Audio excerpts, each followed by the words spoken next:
والسلام على من لا نبي بعده ولا نبوة بعده ولا رسول بعده ولا رسالة بعده أما بعد فأعوذ بالله من الشيطان الرجيم بسم الله الرحمن الرحيم قد أفلح المؤمنون الذين هم في صلاتهم خاشعون وقال ابن عباس رضی اللہ تعالی عنہما فی تفسیرہ الذین لا یلتفتون یمینا وشمالا ولا یرفعون ایدیہم فی صلواتہم او کما قال صدق اللہ مولانا العظیم وبلغنا رسولہ النبی الکریم ونحن علی ذلک من الشاہدین والشاکرین والحمد للہ رب العالمین رب اشرح لي صدري ويسر لي امري واحلل عقدة من لساني يفقهوا قولي رب زدني علما وارزقني فهما سبحانك لا علم لنا الا ما علمتنا انك انت العليم الحكيم اللهم صل على سيدنا ومولانا محمد وعلى آل سيدنا ومولانا محمد وبارك وسلم عليه. برادران اہل سنت والجماعت، کئی ماہ کے بعد آج یہ پہلا پروگرام ہے. کوئی موضوع تو متعین نہیں ہو سکا تھا، لیکن جب میں یہاں پہنچا تو ایک عزیز بلال صاحب نے اپنا ایک رسالہ دیا رفع دین کے مسئلے پر. تو میں نے اس رسالے کو دیکھ کر ابھی پڑھا تو نہیں، لیکن سوچا کہ جب یہاں رسالہ لکھا اور چھپا ہے تو یقین اس مسئلے کی یہاں ضرورت ہوگی، تو اس لیے یہی ارادہ کر لیا کہ اسی مسئلے پر کچھ بیان ہو جائے. دو چار باتیں اس بارے میں بیان کروں گا. پہلی بات یہ کہ ایک ہے رفع دین لغوی، ایک ہے شرعی، یا دوسرے لفظوں میں یوں سمجھے ایک رفع دین عبادت ہے اور ایک عادت ہے. کیونکہ نماز جو ہے یہ ایک جامع عبادت ہے جس میں ہر حرکت کے ساتھ کوئی ذکر ہے اور ہر ذکر کے ساتھ کوئی حرکت ہے. اس لیے جو رفع دین ہم کرتے ہیں تکبیر تحریمہ کے ساتھ دونوں ہاتھ اٹھاتے ہیں، تو تکبیر تحریمہ اللہ کا ذکر بھی ساتھ ہے اور ہاتھوں کا اٹھانا بھی ساتھ ہے. وطروں میں ہم جو رفع دین کرتے ہیں وہاں بھی تکبیر ساتھ ہے اور دونوں ہاتھوں کا اٹھانا بھی ساتھ ہے. عیدین کی تکبیروں کے ساتھ جب ہم رفع دین کرتے ہیں تو وہاں بھی تکبیریں ہیں ساتھ اور ساتھ دونوں ہاتھوں کا اٹھانا ہے. اگر تکبیر کے بغیر ہاتھ اٹھایا جائے تو یہ عادت ہے، عبادت نہیں. لغت میں اس کو رفع دین کہیں گے لیکن شریعت میں یہ رفع دین نہیں. اس لیے ہم اہل سنت والجماعت احناف جو رفع دین کرتے ہیں یہ بالاتفاق عبادت ہے. اور جس رفع دین کے بارے میں رافضیوں سے یا نیم رافضیوں سے ہمارا جھگڑا ہے وہ رفع دین ہے جس کے ساتھ کوئی تکبیر اور اللہ کا ذکر موجود نہیں. مثلا وہ رکوع سے پہلے کرتے ہیں تو رکوع کی تکبیر اس کا نام تکبیر انتقال ہے، وہ کھڑے ہو کر اللہ شروع کرنا ہے اور گھٹنوں پر جا کر اکبر ختم کرنا ہے. تو جھکنے کی حرکت کی تکبیر ہے، وہ رفع دین کی تکبیر نہیں ہے.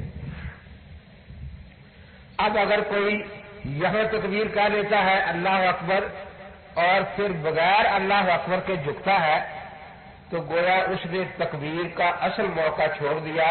کسی کو کہتے ہیں یحرفون الکلم عن مواضعہ، کہ جس جگہ شریعت نے تکبیر رکھی تھی وہاں سے اس نے ہٹا کر دوسری جگہ کہہ دی.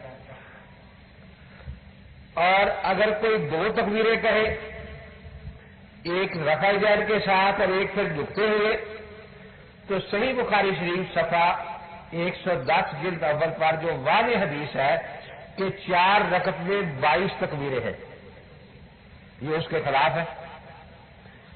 اور امام بخاری رحمۃ اللہ علیہ تکبیروں کا جو باب باندھا ہے تو یکبر عند کل خفض و رفع، ہر 19 نیت کے ساتھ تکبیر کہنا.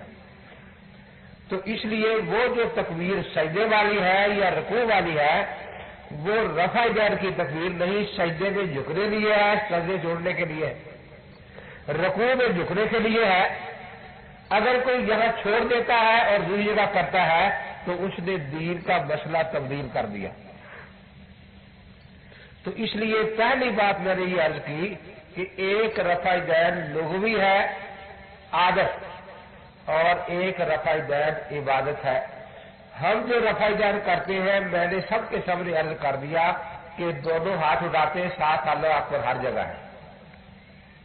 اس لیے ہماری رفع دین قرآن پاک کی آیت کریمہ عاقب الصلاۃ علی ذکری کے تحت آ جاتی ہے کہ میری نماز قائم کرو میرے ذکر کے لیے، میری یاد کے لیے۔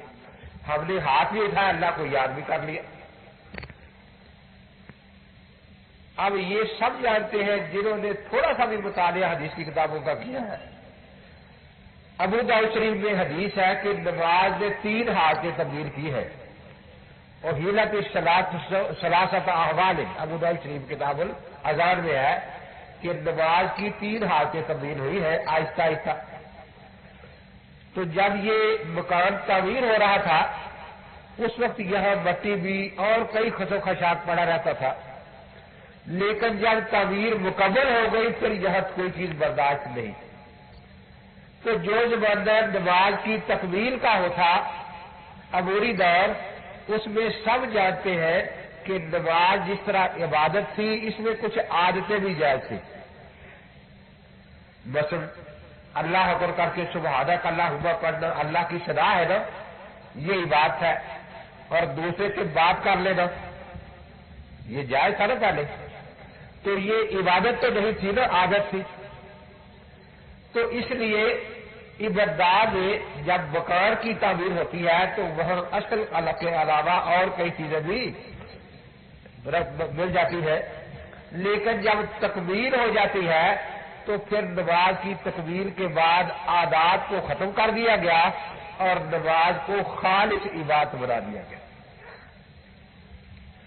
تو اس لیے جو رفع دین عادت تھی جس کے ساتھ شریعت نے اللہ اکبر کہیں نہیں رکھا، وہ عادت تھی، لغوی رفع دین تھی۔ تو جب تک نماز میں عادات جاری رہی یہ رفع دین بھی جاری رہی، اور جب عادات ختم کر کے نماز کو خالص عبادت بنا لیا گیا تو پھر عادات کی کوئی گنجائش اس میں باقی نہیں رہی۔ اس لیے ہماری رفع دین اور دوسروں کی رفع دین میں فرق ہے۔ ہم جو رفع دین کرتے ہیں یہ عبادت ہے بالاتفاق، ساتھ اللہ کے ذکر تکبیر موجود ہے، اور جس رفع دین پر رافضیوں سے یا نیم رافضیوں سے ہمارا جھگڑا ہے اس رفع دین کے ساتھ وہ قیامت تک اللہ اکبر قرآن و حدیث سے ثابت نہیں کر سکتے۔ یہ پہلی بات تھی۔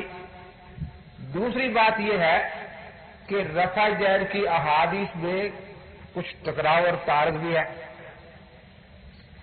جو ہم رفع دین کرتے ہیں اس میں کوئی تعارض نہیں۔ پہلی تکبیر کے وقت ہم رفع دین کرتے ہیں، کوئی ضعیف ترین حدیث بھی نہیں کہ پہلی کے وقت حضرت نے رفع دین چھوڑ دی تھی۔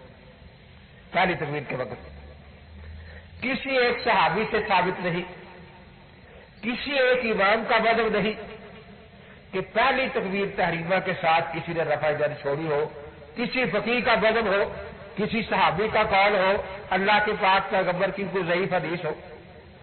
تو معلوم ہوا کہ یہ رفع دین غیر متعارض ہے، اس کے مقابلے میں کوئی چیز نہیں۔ وتر کی جو ہم رفع دین کرتے ہیں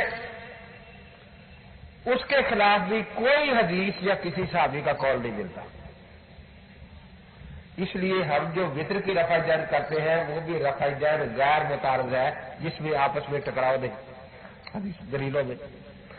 عیدین میں جو کرتے ہیں ان کے فتاوی صحیح میں لکھا ہے کہ وہ کرنی چاہیے، اور ہمارے ہاں بھی لکھا سب کرتے ہیں، اس میں بھی کوئی تعارض اور اختلاف نہیں۔ تو پہلی بات میں نے بتائی کہ ہماری رفع دین عبادت ہے اور جس میں جھگڑا ہے وہ عادت تھی۔ دوسری بات میں نے یہ عرض کی کہ ہم جو رفع دین کرتے ہیں یہاں دلائل کا کوئی آپس میں ٹکراؤ نہیں ہے۔ اور جہاں یہ کرتے ہیں وہاں دلائل کا ٹکراؤ ہے. اس لیے جہاں ٹکراؤ ہوگا اس ٹکراؤ کے بعد کوئی فیصلہ ہمیں تلاش کرنا پڑے گا. اب رکوع کے وقت کرنے کی روایت بھی ملی، نہ کرنے کی بھی ملی، سجدے کے وقت کرنے کی بھی ملی، نہ کرنے کی بھی ملی، ہر تکبیر کے وقت کرنے کی بھی ملی، نہ کرنے کی بھی ملی. اب یہ جو حدیثیں آپس میں بظاہر ٹکرا رہی ہے، ایک کرنے کی ہے ایک نہ کرنے کی، تو اب کیا کیا جائے؟ یہاں اللہ کے پاک پیغمبر صلی اللہ علیہ وسلم کا کوئی فیصلہ ہمارے پاس موجود نہیں ہے.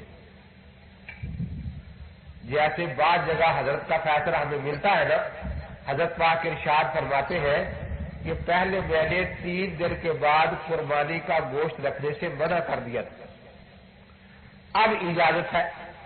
تو صاف پتہ چلا کہ منع والی حدیث پہلے کی تھی اور اجازت والی حدیث بعد کی ہے، اور یہ وضاحت خود پاک پیغمبر صلی اللہ علیہ وسلم نے فرما دی.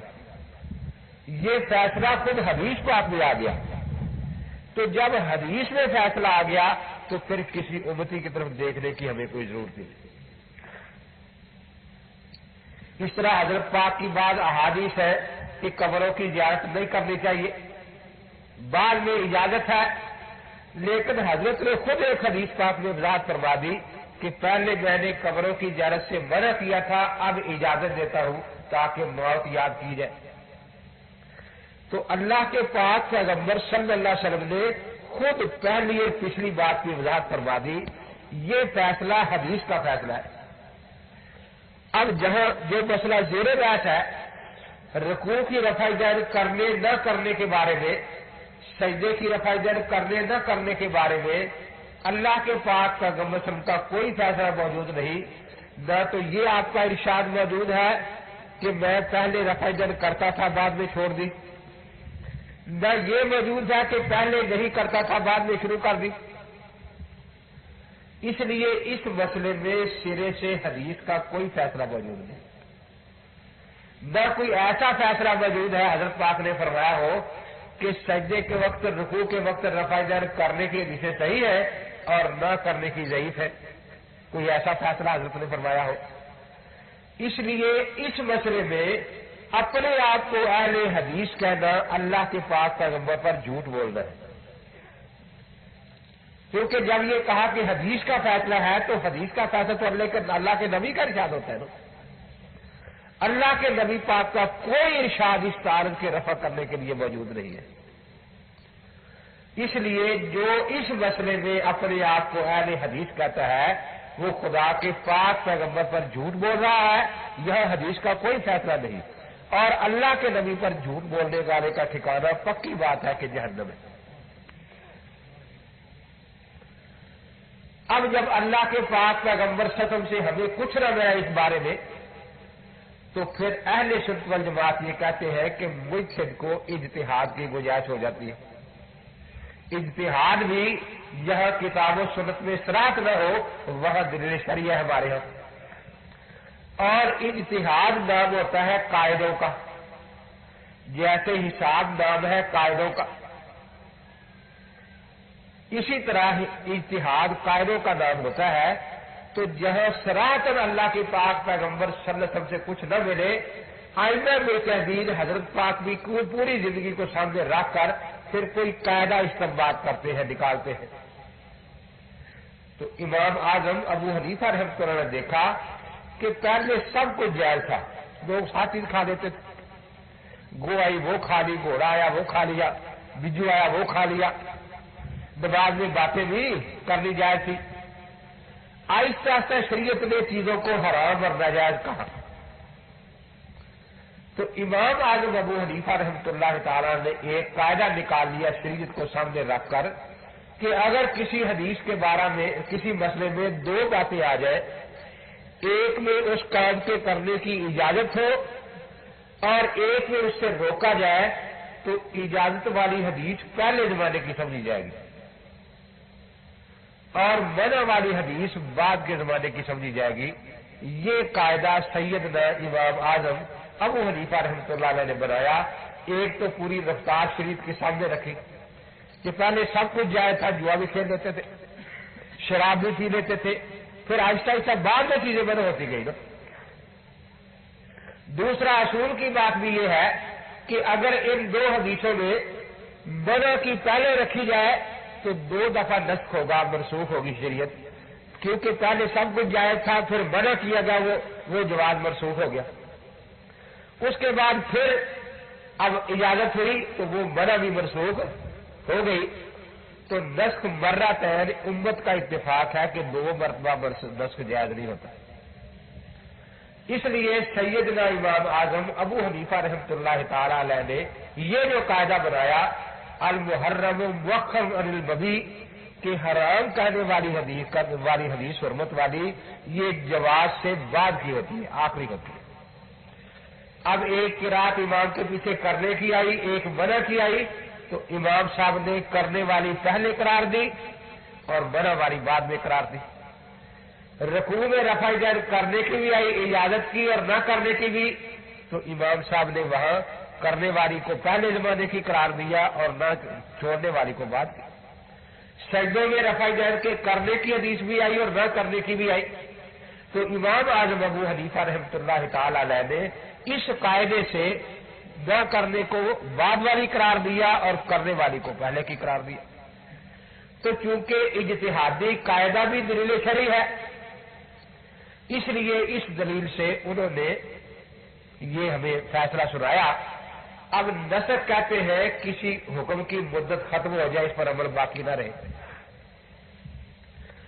لیکن ہمارے ہاں بعض فقہا یہاں نسخ کا لفظ لکھ دیتے ہیں، بعض راج مرجوع کا لفظ دیتے ہیں، تاکہ نبیوں کی شریعت میں ناسخ منسوخ کا لفظ رہے اور ائمہ کرام میں راج مرجوع کا لفظ رہے۔ تو یہ چونکہ نسخ اجتہادی ہے، اجتہادی قاعدے سے، اب سیدنا امام شافعی رحمۃ اللہ تعالی علیہ کے سامنے بھی دونوں حدیثیں آئی، انہوں نے بھی یہی فرمایا کہ اللہ کے پاک پیغمبر صلی اللہ علیہ وسلم کا یہاں کوئی فیصلہ موجود نہیں ہے، نہ تو یہ کہ یہ پہلے کیا ہے یہ بعد کیا ہے، نہ یہ کہ یہ صحیح ہے یہ ضعیف ہے۔ اب انہوں نے قاعدہ کیا بنایا کہ اگر ایک کام کے کرنے کی حدیث ہو، ایک کے چھوڑنے کی بھی ہو، تو کام کے کرنے پر ثواب ملا کرتا ہے اور چھوڑنے پر ثواب نہیں ملتا، تو دونوں حدیثوں میں سے اس حدیث پر عمل کرنا چاہیے جس پر ثواب ملے۔ اس لیے انہوں نے فرمایا کہ فاتحہ پڑھنے پر ثواب ملے گا اور چھوڑنے پر کوئی ثواب نہیں ملے گا، رفع یدین کرنے پر ثواب ملے گا اور چھوڑنے پر کوئی ثواب نہیں ملے گا۔ لیکن سیدنا امام اعظم ابو حنیفہ رحمۃ اللہ تعالی علیہ فرماتے ہیں کہ پہلی بات تو یہ کہ ثواب ملتا ہے اس رفع یدین پر جو عبادت ہو، جو عادت ہو تو ملتا ہی نہیں۔ جو رفع یدین پہلے تکبیر کے ساتھ ثابت کرے نا پھر ثواب نکالے اس کا۔ دوسرا یہ کہ انہوں نے رکوع میں تو یہی فرمایا کہ کرو اور چھوڑنے پر ثواب نہیں ملے گا، لیکن سجدے 2 سے 1 رکعت میں وہاں چھوڑنے کا قول کر لیا اور کرنے کی حدیث چھوڑ دی، تو اپنے قاعدے پر وہ قائم نہ رہے۔ پیچھے فاتحہ پڑھنے کا فتویٰ دیا، لیکن امام جو اگلی سورت 30 آیتوں کی پڑھ رہا ہے وہاں کہتے خاموش رہو۔ جب ان سے پوچھا گیا کہ یہاں آپ نے اپنا قاعدہ جو ہے وہ چھوڑ دیا، فرمایا کہ امت کا عمل نہیں مجھے ملا سجدوں کی رفع یدین پر، اس لیے میں نے قاعدہ یہاں اپنا چھوڑ دیا۔ تو بہرحال امام اعظم ابو حنیفہ رحمۃ اللہ کا قاعدہ بھی میں نے آپ کے سامنے رکھ دیا، امام شافعی رحمۃ اللہ کا قاعدہ بھی رکھ دیا۔ غیر مقلدین کا سرے سے کوئی اصول فقہ ہے ہی نہیں، اس لیے بڑے پریشان ہیں بیچارے۔ تجلیات صفدر کے پہلے جلد میں ایک مضمون میرا چھپا ہوا ہے، گفتگو ہے ان کے ساتھ، کہ پہلے تو کہتے تھے صرف قرآن حدیث ماننا ہے اور کچھ نہیں، اہل حدیث کے 2 اصول فرمانے خدا فرمانے رسول، دیواروں پر یہی لکھتے ہیں۔ اب ہم پوچھتے ہیں کہ جو تم کسی حدیث کو صحیح کہتے ہو، کسی کو ضعیف کہتے ہو، تو یہ دلیل سے کہتے ہو یا بغیر دلیل کے؟ کیونکہ تمہارے ہاں دلیل جو ہے وہ تو صرف اللہ کا فرمان ہے، یا اللہ کے نبی پاک کا فرمان ہے؟ اللہ اور اللہ کے پاک پیغمبر نے کسی ایک حدیث کو بھی صحیح نہیں فرمایا اور نہ کسی ایک حدیث کو ضعیف فرمایا۔ اب یہ جو اصول ہے یہ تو محدثین نے اور فقہاء نے اپنی رائے اور اجتہاد سے بنایا ہے نا۔ تو پہلے تو یہ کہتے تھے ہم صرف قرآن حدیث مانتے ہیں، اب ملتان کی حد تک تو یہ ہے جب آتے ہیں نا تو پہلے بیٹھ کے کہتے ہیں خدا کی قسم ہم چاروں دل مانتے ہیں۔ پھر میں پوچھتا ہوں کہ اللہ تعالیٰ کا فرمان ہے لا تطع کل حلاف مہین، کمینے لوگوں کی قسموں کا اعتبار نہ کیا کرو۔ حنفی چار دلیں مانے تو ان کو اہل حدیث نہیں کہتے، شافعی چار دلیں مانے تو ان کو اہل حدیث نہیں کہتے، مالکی چار دلیں مانے تو ان کو اہل حدیث نہیں کہتے، حنبلی چار دلیں مانے تو ان کو اہل حدیث نہیں کہتے، تم کیوں اہل حدیث کہلاتے ہو؟ اب جان چھڑانے کے لیے وہ کہنے لگے کہ ہم چار دلیں مانتے ہیں، اجماع بھی قیاس بھی۔ اب اس پر جو میرا اگلا سوال ہوتا ہے اس سے پھر پریشان ہے بیچارے کہ میں جیسے بتایا کہ اجتہاد تو قاعدوں کا نام ہوتا ہے نا، اصول فقہ کوئی قاعدے بنیں گے، تو جس طرح قادیانیوں کا کوئی اصول فقہ دنیا میں نہیں، غیر مقلدہ کو کوئی اصول فقہ دنیا میں نہیں۔ تو جب میں پوچھتا ہوں کہ آپ جو پھر اجتہاد کرتے ہیں تو قادیانی کو طرح بغیر اصول کے کرتے ہیں یا حنفی کی طرح اصول سے؟ پھر تجلیات میں میں نے اپنی اصول فقہ کی ساری کتابیں سن وار لکھی ہے کہ اصول شاسی فلاں سن میں لکھی گئی، ہر صدی میں ہماری کتاب ملتی ہے اصول کی، آپ بھی ذرا اپنی کتاب دیں۔ لیکن اس وقت یہی ہوتا ہے حلوائی کی دکان پر نانا جی کی فاتحہ، حلوائی کی دکان تھی، بڑی مٹھائی کی، ایک دعا مانگ رہا ہے یا اللہ اس ساری مٹھائی کا ثواب میرے نانا جی کو پہنچے۔ اصول فقہ کتابیں ہماری آگے پیچھے کہتے ہیں تقریر شرک ہے، اور پھر یہ اصول شاسی اٹھا کر ہمارے سامنے بیٹھ جاتے ہیں۔ تو بہرحال ان کے ہاں اصول کوئی نہیں ہے، بے اصولی جماعت ہے۔ تو رفع جان کے مسئلے میں امام صاحب کا اصول میں نے بتایا کہ اجازت اور حرمت ہو تو حرمت آخر سمجھی جاتی ہے۔ امام شافعی کا اصول بتایا کہ فعل اور ترک میں وہ فعل کو اختیار فرماتے ہیں، ترک کو چھوڑ دیتے ہیں۔ ان کا اصول کیا ہے؟ ان کا اصول صرف یہ تھا، انگریز نے اس کو پیدا فرقہ اس لیے کیا تھا کہ مسجد میں لڑائی کی جائے۔ کیوں؟ آپ پوچھیں گے کہ مسجد میں لڑائی کیوں؟ کیونکہ اس مسجد میں درس جہاد ہوتا تھا۔ کافروں کو آپ کی نماز سے کوئی دکھ نہیں، آپ ساری رات نفل پڑھتے رہے، کسی کافر کے سر میں درد بھی نہیں ہوتا۔ آپ کے روزوں سے کوئی تکلیف نہیں، آپ ساری عمر روزہ رکھیں، کسی کافر کی تکفیر بھی نہیں پھوٹتی۔ کافر کو جس مسئلے سے دکھ ہے وہ ہے مسئلہ جہاد۔ لارڈ گلیڈ اسٹون لکھتا ہے کہ جب تک دنیا میں قرآن ہے اور قرآن میں مسئلہ جہاد ہے، میں کبھی میٹھی نیند سو نہیں سکتا۔ کہتا ہے کہ جہاد کا مسئلہ اس نے مسلمانوں میں پارے کی خاصیت پیدا کر دی ہے۔ پارا اگر آپ نے کبھی دیکھا ہو تو ہر وقت ہلتا رہتا ہے، ہر وقت اس کو آپ کھڑا نہیں کر سکتے۔ کہ جب جہاد کا لفظ آ جائے مسلمان کے ذہن میں، نوجوان کے ذہن میں، اسے دو باتیں ساتھ یاد آ جاتی ہے، میں زندہ رہا تو غازی، مر گیا تو شہید۔ اب نہ اسے بیوی یاد رہتی ہے، نہ بچہ یاد رہتا ہے، نہ دکان یاد رہتی ہے، نہ فصل یاد رہتی ہے۔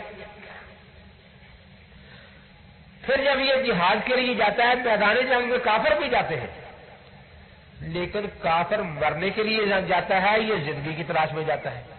اس کا عقیدہ ہے کہ میں نے مرنا ہے ہی نہیں، یہ جان جب تک میرے پاس ہے میں فانی ہوں، یہ فنا ہو جائے گی، اور جو چیز میں نے اللہ کے ہاں جمع کرا دی وہ باقی ہوگی، کیونکہ اللہ تو باقی ہے نا۔ جو پیسہ آپ اللہ کے بینک میں جمع کرا دیں گے مساجد دار کی خدمت میں، وہ وہاں آپ کو مل جائے گا۔ جو پیچھے چھوڑ جائیں گے تو وہ حساب آپ کو دینا پڑے گا اور کباب دوسرے کھائیں گے۔ تو اس لیے انگریز یہ چاہتا تھا کہ مسجد میں لڑائی ہو، تاکہ مسلمان بجائے اس کے کہ باہر جا کر کافروں سے لڑے، یہ آپس میں لڑتے رہے، وہ کہیں تیری نماز نہیں ہوتی، وہ کہیں تیری نہیں ہوتی۔ اور 1200 سال سے اسلام یہاں آ چکا تھا، حنفیوں نے آ کر نماز سکھائی، اب 1200 سال بعد انہوں نے شور مچا دیا کہ حنفیوں کی نماز ہی صحیح نہیں۔ یہ مثال دیا کرتا ہوں نا کہ پوتے کے خطرے تھے اور شور یہ پڑ گیا کہ دادا کا نکاح ہوا تھا یا نہیں ہوا تھا۔ ہم کہتے ہیں کہ سب نے نماز سکھائی، سب کو نماز حنفیوں نے سکھائی، یہ کہتے ہیں حنفیوں کی اپنی ہوتی ہے یا نہیں۔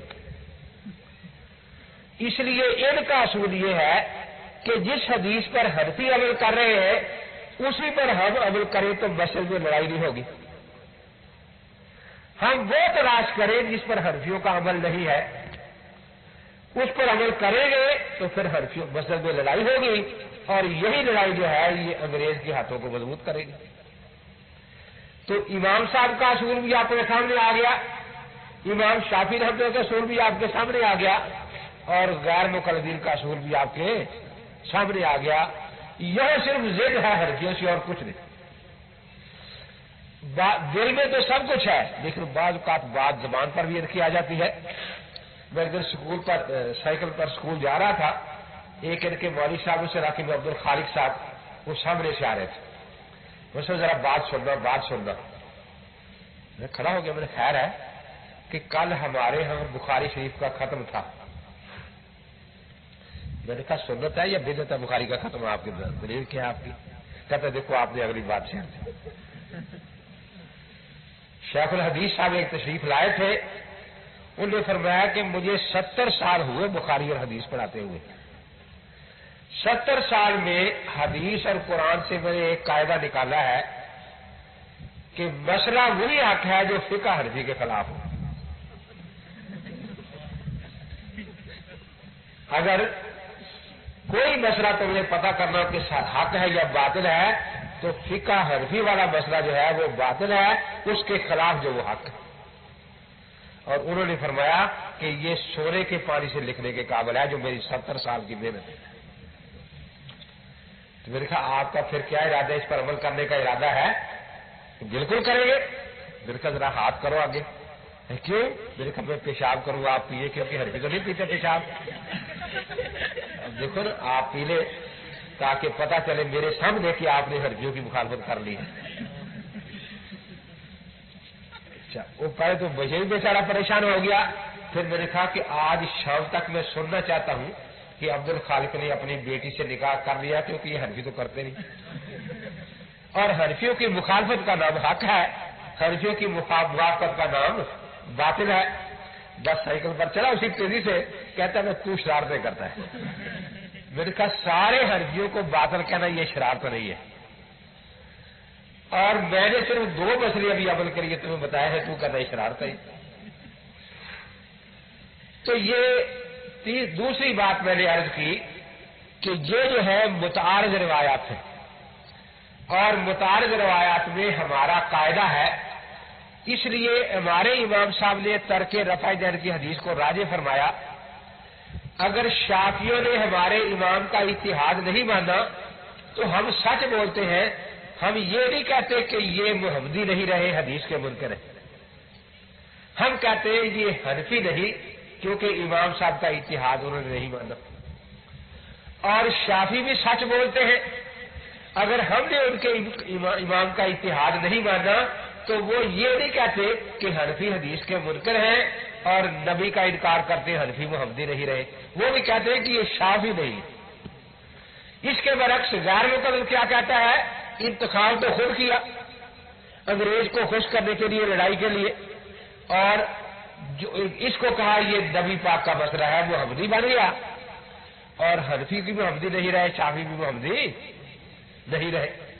تو اس لیے میں نے عرض کیا کہ حنفی شافعی دین میں اللہ کے نبی پر جھوٹ نہیں بولتا، لیکن غیر مقلد کا گزارا جھوٹ کے بغیر ہوتا ہی نہیں، اور جھوٹ بھی اللہ کے پاک پیغمبر صلی اللہ علیہ وسلم پر۔ تو یہ 2 باتیں ہوئی۔ تیسری بات رفع دین کے بارے میں کامل اور ناقص کی ہے۔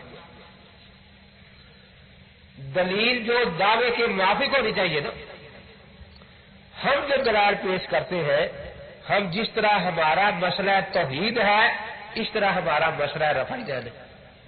لا الہ الا اللہ ایک خدا کو مانتے ہیں، باقی سب کی نفی کرتے ہیں نا. ہم بھی پہلی تکبیر رفع دین کرتے ہیں، پھر سب کی نفی کرتے ہیں. اور جو ہم حدیثیں سناتے ہیں اس میں بھی یہی کہ حضرت نے پہلی تکبیر کو رفع دین کی، اس کے بعد پھر سلام تک رفع دین. تو گویا ہمارا اس بات کا پہلو بھی ایک دفعہ والا پورا آ گیا نا، اور نفی والا پہلو بھی پورا آ گیا. اب ان کو کہنے لگے کہ آپ کبھی جماعت بھی کرا دیا کرے لیکن رفع دین کیا کرے. وہ میرے پاس آئے کہ یہ مسئلہ ہے، تو میں نے کہتے ان سے کہا تھا کہ اس پر آپ بات کر لیں. تو وہ بڑی اللہ بخش صاحب ڈال جو ہے وہ وہاں شیخ الحدیث ہے ان کے. انہوں نے کہا کہ امید تو جہل ہے پرلے درجے کا. وَإِذَا خَاطَبَهُمُ الْجَاهِلُونَ قَالُوا سَلَامًا، اس لیے ہم تو دور سے اس کو سلام کر لیتے ہیں، اس سے بات نہیں کرتے. قاری صاحب نے کہا کہ تو آسان ہے کہ جاہل جلدی گر جائے گا، آپ کے علم سے ڈر جائے گا. کہنے لگے نہیں اس کو آتا کیا ہے. اب وہ میرے پاس آئے ٹیپ لے کر کہ آپ اگر ٹیپ کرا دیں کوئی تقریر اس مسئلے پر، میں نے کرا دی. اور یہی میں نے کہا کہ خدا کے پاک پیغمبر صلی اللہ تعالی علیہ وسلم سے صرف ایک دن 4 رکعت میں یہ اپنی مکمل رفع دین دکھا دے، 10 کا اس بات 18 کی نفی صراحت ہے.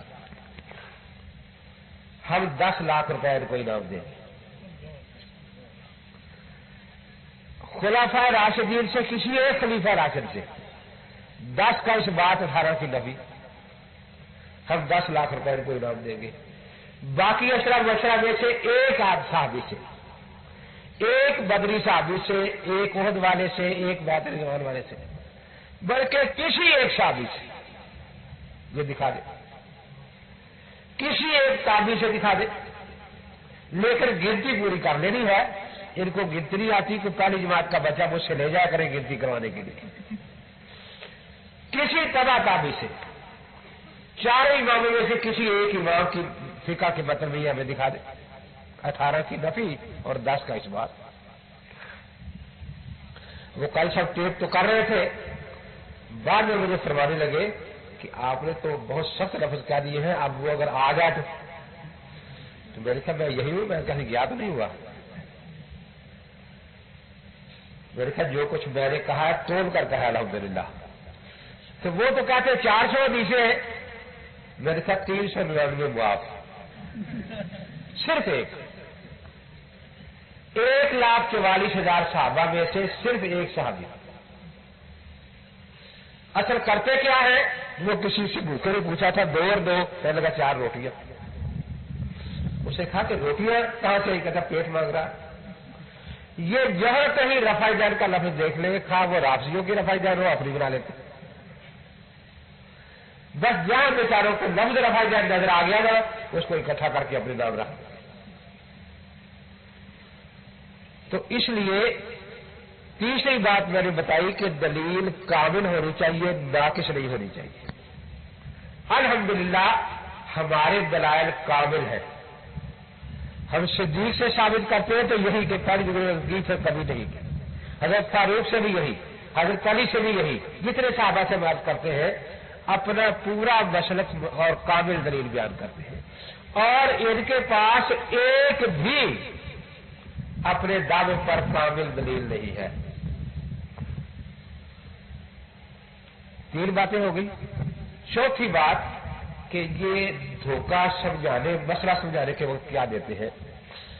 ایک ہوتا ہے بات کا ماننا، ایک ہوتا ہے عمل کرنا. ان کا فرق سمجھے. بات کو ماننا اور ہم سب مانتے ہیں آپ بھی کہ حضرت موسیٰ علیہ السلام خدا کے سچے نبی ہے، ٹھیک ہے نا. عیسیٰ علیہ السلام خدا کے سچے نبی ہے. ہمارے نبی پاس وہ خدا تعالیٰ کے سچے نبی ہے. ماننے کی حد تک ہم سب کو مانتے ہیں، لیکن جہاں عمل کا تعلق ہے تو موسیٰ علیہ السلام ہفتہ پڑھا کرتے تھے نا، وہ تو جوہری پڑھتے تھے. تو آپ میں سے کون کون ہفتہ پڑھتا ہے؟ کوئی پڑھتا نا. عیسیٰ علیہ السلام اتوار پڑھتے تھے نا, تو آپ میں کوئی مسلمان اتوار پڑھتا ہے نہیں, صرف جمعہ پڑھتے ہیں کیونکہ یہی آخری چیز ہے. اسی طرح جو حدیث کی کتابوں میں آتا ہے کہ سجدے کی رفع دیر کی حدیثیں بھی ہیں, ہم ان کو مانتے ہیں, رکوع کی بھی ہے ہم ان کو مانتے ہیں, لیکن ہمارے امام نے قاعدے سے ثابت کر دیا کہ آخری رفع دیر جو ہے نماز وہ پہلی تکبیر والی ہے. اس لیے ہم حدیثوں کا انکار نہیں کرتے. اب یہ فوراً انکار کرتے ہیں سجدے والی رکوع کا انکار, حالانکہ سیاستہ میں, اور ہر تکبیر والی رفع دیر کی حدیثوں کا انکار. تو ایسا ہے جیسے کہ ضد میں, عیسائیوں کی ضد میں موسیٰ علیہ السلام کے نبی ہونے کا انکار کر دے یا عیسیٰ علیہ السلام کے نبی ہونے کا انکار کر دے, تو عیسائیوں کا کچھ بگڑے گا, ہمارا بگڑے گا نا. تو ایک ہے ماننے تک درجہ, ہم یہ مانتے ہیں کہ حضرت نے بیت المقدس کی طرف بھی نماز پڑھی تھی اور بیت اللہ کی طرف بھی پڑھی تھی, ماننے کے درجے میں ہے نا, لیکن عمل آخری بات پر کرتے ہیں نا. تو غیر مقلدین جو ہے یہ ماننے میں بھی احادیث کا انکار کر رہے ہیں, اور ہم کسی حدیث کا انکار نہیں کرتے. اب طریقہ کیا ہوتا ہے بات کرنے کا کہ بس اس میں تو جھگڑا ہی نہیں ہے نا, کہ رفع دیر کی حدیثیں سب مانتے ہیں, حنفی بھی مانتے ہیں, شافعی بھی مانتے ہیں, مالکی بھی, حنبلی بھی, ہم بھی مانتے ہیں. اب وہ آپ کے سامنے کوئی حدیث رکھیں گے, گنتی آپ نے کبھی کروائی نہیں ان سے, وہ رفع دیر کا لفظ رکھ کے آپ کو کہہ دیں گے یہ ہماری دلیل ہے, آپ نے کبھی گنتی کروانی نہیں ان سے. اب اسی لیے کہتے ہیں کہ یہ ماسٹر اچھا ہمارے پیچھے پڑا, آپ گنتی شروع کروا دی کہتے ہیں. بھائی ہم بھی تو گنتی کے ساتھ اپنی رفع دیر دکھاتے ہیں نا کہ ایک کا اس بات واقع کی, تو پہلے ہم اپنی دلیل دکھاتے ہیں, پھر ہم ان سے بھی نفی اس بات کی دلیل مانگتے ہیں, کامل مانگتے ہیں. اب جب وہ حدیث رکھیں گے کوئی گنتی آپ نے کروا دی, آپ نے سمجھ لیا کہ یہ ان کی دلیل ہے, وہ آپ سے پوچھیں گے حدیث صحیح ہے, آپ کہنے کے صحیح ہے. اب وہ کہیں گے دیکھو یہ وہ حدیث ہے جس کو سب نے صحیح مانا. اب جب آپ حدیث پیش کریں گے تو میں نے کہا کہ وہ حدیثوں کا انکار کر جاتے ہیں, میری حدیث ہے نہیں, ضعیف ہے, جھوٹی ہے. تو دیکھیے جو خالی و ذہن بیچارے لوگ بیٹھے ہوں گے ان کے ذہن میں یہ ہوگا کہ ان کے دلائل بڑے مضبوط ہیں کیونکہ دونوں فریق مانتے ہیں, اور حنفیوں کے دلائل کمزور ہیں. یہی وجہ ہے. اب وہ کہتے کیا ہے, خود نہیں کہتے اس وقت, 2-3 لڑکوں کو سکھا کر لائے ہوتے ہیں, وہ کھڑے ہو جاتے ہیں کہ مولوی صاحب انہوں نے یہ حدیث پڑھی تھی, آپ نے کہا تھا نا صحیح ہے, آپ نے ایسی حدیث پڑھے جس کو یہ صحیح کہے. پھر وہ کہتے ہیں ہاں انصاف یہی ہے, انصاف. تو اس دھوکے کو سمجھے, یہ تو رفع دیر کا فری مسئلہ ہے. اگر یہی دھوکہ غیر مقلدوں کے ساتھ کوئی یہودی یا عیسائی کرے کہ موسیٰ علیہ السلام کے نبی ہونے پر سب کا اتفاق ہے, ان کو یہودی بھی نبی مانتے ہیں, عیسائی بھی نبی مانتے ہیں, مسلمان بھی نبی مانتے ہیں, تم جو اس کے بعد عیسیٰ علیہ السلام اور حضرت محمد رسول اللہ صلی اللہ علیہ وسلم کو نبی مانتے ہو, یہودی نہیں مانتے, تم یہ ثابت کرو کہ سارے جب تک یہودی نہ کہیں گے کہ عیسیٰ علیہ السلام سچے ہیں, ہم ان کو نبی نہیں مانیں گے. تو کیا اب اللہ کے نبی کی نبوت ہی چلی جائے گی یا نہیں چلی جائے گی؟ اب اگر ہم سمجھے کہ ہمارے نبی پاک کی نبوت کا ثبوت کے لیے آپ یہودیوں کے محتاج ہیں, جب تک یہودی نہ کہے, جس طرح مسلمان ہیں وہ کہلائیں گے نا کہ مسلمان لکھ کر دیتا ہے کہ جو موسیٰ علیہ السلام کو نہیں مانتا وہ کافر ہے, لکھ دے گا نا. وہ کہے کہ یہودیوں کی کتاب میں بھی دکھاؤ کہ یہودی مانتے ہو کہ جو حضور پاک کو نہ مانے وہ کافر ہے. اب اس سے وہ کہے کہ دیکھو موسیٰ علیہ السلام کا نبی ہونا جو ہے یہ بہت پکی دلیل سے ثابت ہے, اور عیسیٰ علیہ السلام کا نبی ہونا اتنی مضبوط دلیل سے ثابت ہے.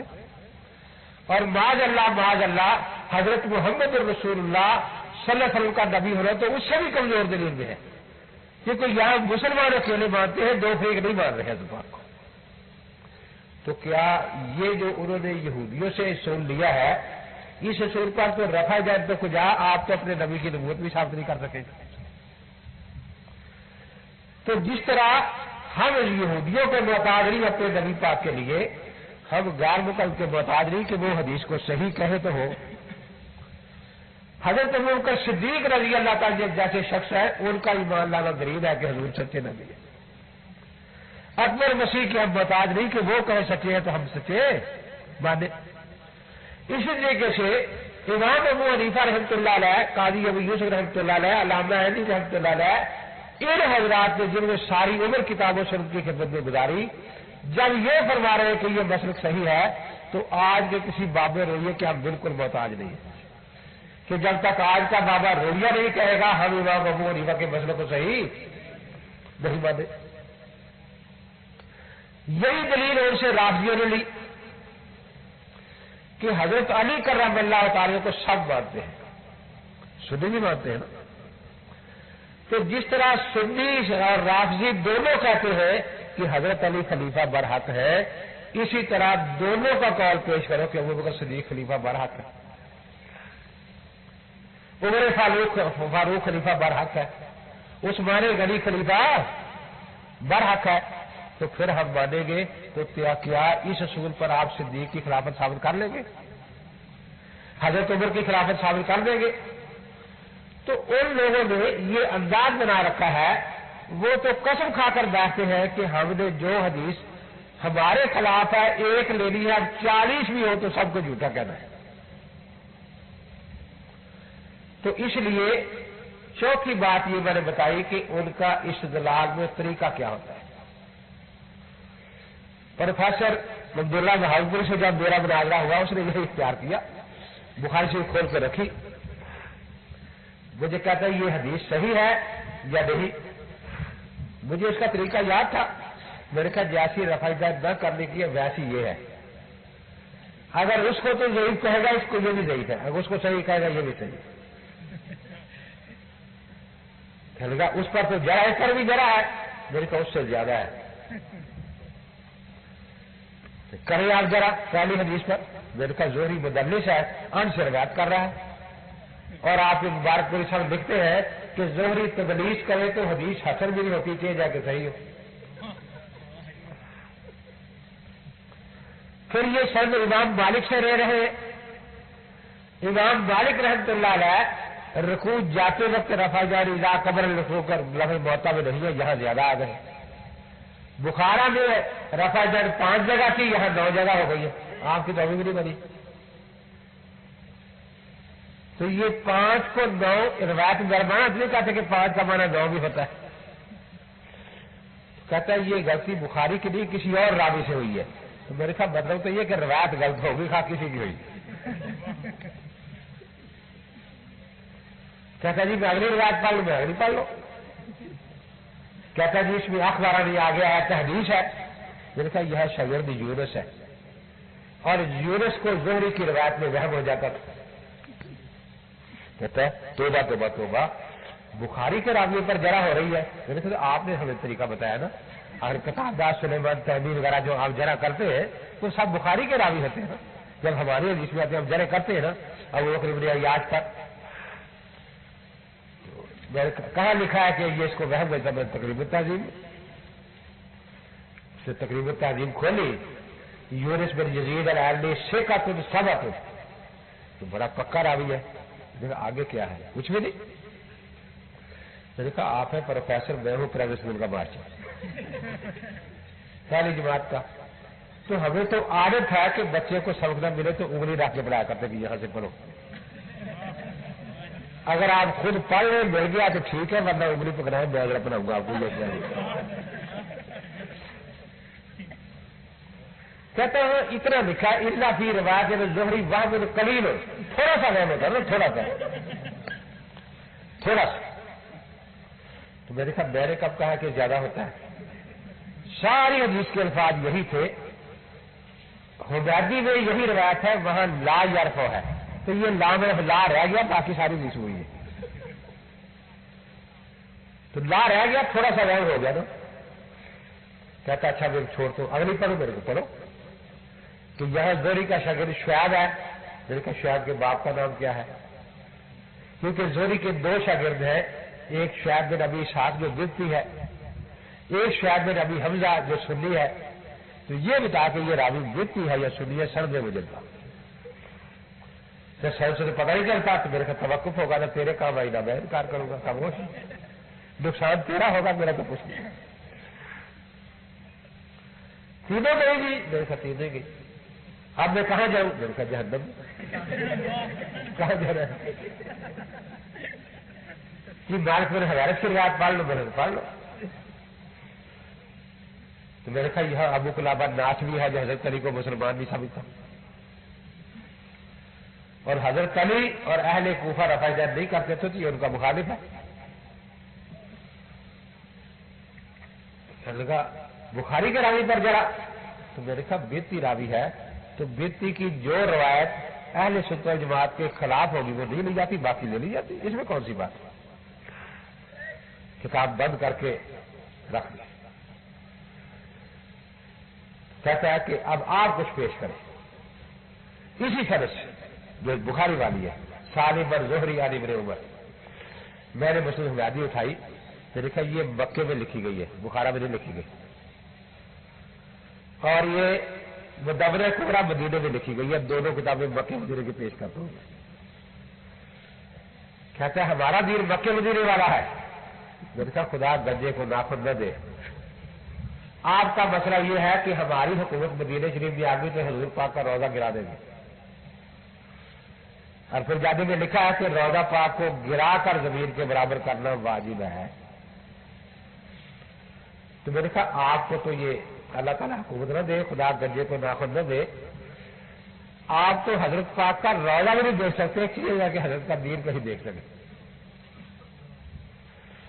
اور مکہ کے بارے میں سب مسلمان کافر بھی مانتے ہیں کہ مکہ شرک سے حضرت پاک کے زمانے میں فتح مکہ کے دن پاک ہو گیا تھا. یہ کہتے ہیں آج تک وہاں تقلید کا شرک موجود ہے. حنفی بھی رہتے ہیں مشرک ہے، شافی بھی رہتے ہیں مشرک ہے، حنبلی بھی رہتے ہیں مشرک ہے، مالکی بھی رہتے ہیں مشرک ہے.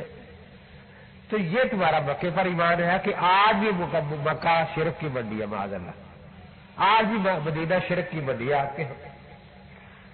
خیر میں نے کہا یہ مکے کی حدیث ہے، ابن حمیدی نے لکھی. اب اس بیچارے نے پہلی دفعہ حدیث دیکھی تھی، کتاب دیکھی تھی، تو چھوٹے سائز کی ہے، کیا لگا یہ اصل کتاب دکھاؤ. میں نے کہا یہ اصل ہی ہے. ہم کو پکڑ لی، کبھی ایڈو کو اتار کر اس کو پڑھے، کبھی پھر ایڈو لگا لے. میں نے کہا بھی 2-4 اور ایڈ کے دے دو اگر ان کو نظر آ جائے کچھ تو.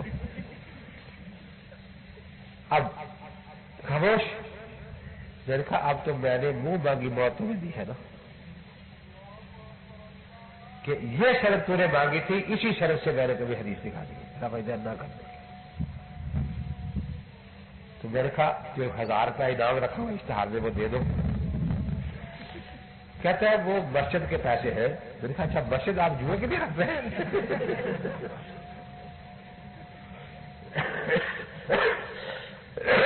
چالو تو دے رہا ہے، پیسے مسجد دے جاتا ہے.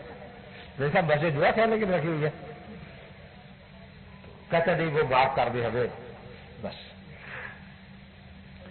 تو 4 باتیں ہوئی کہ ان کا جو طرز استدلال ہے وہ انہوں نے یہودیوں سے لیا ہے، رافضیوں سے لیا ہے.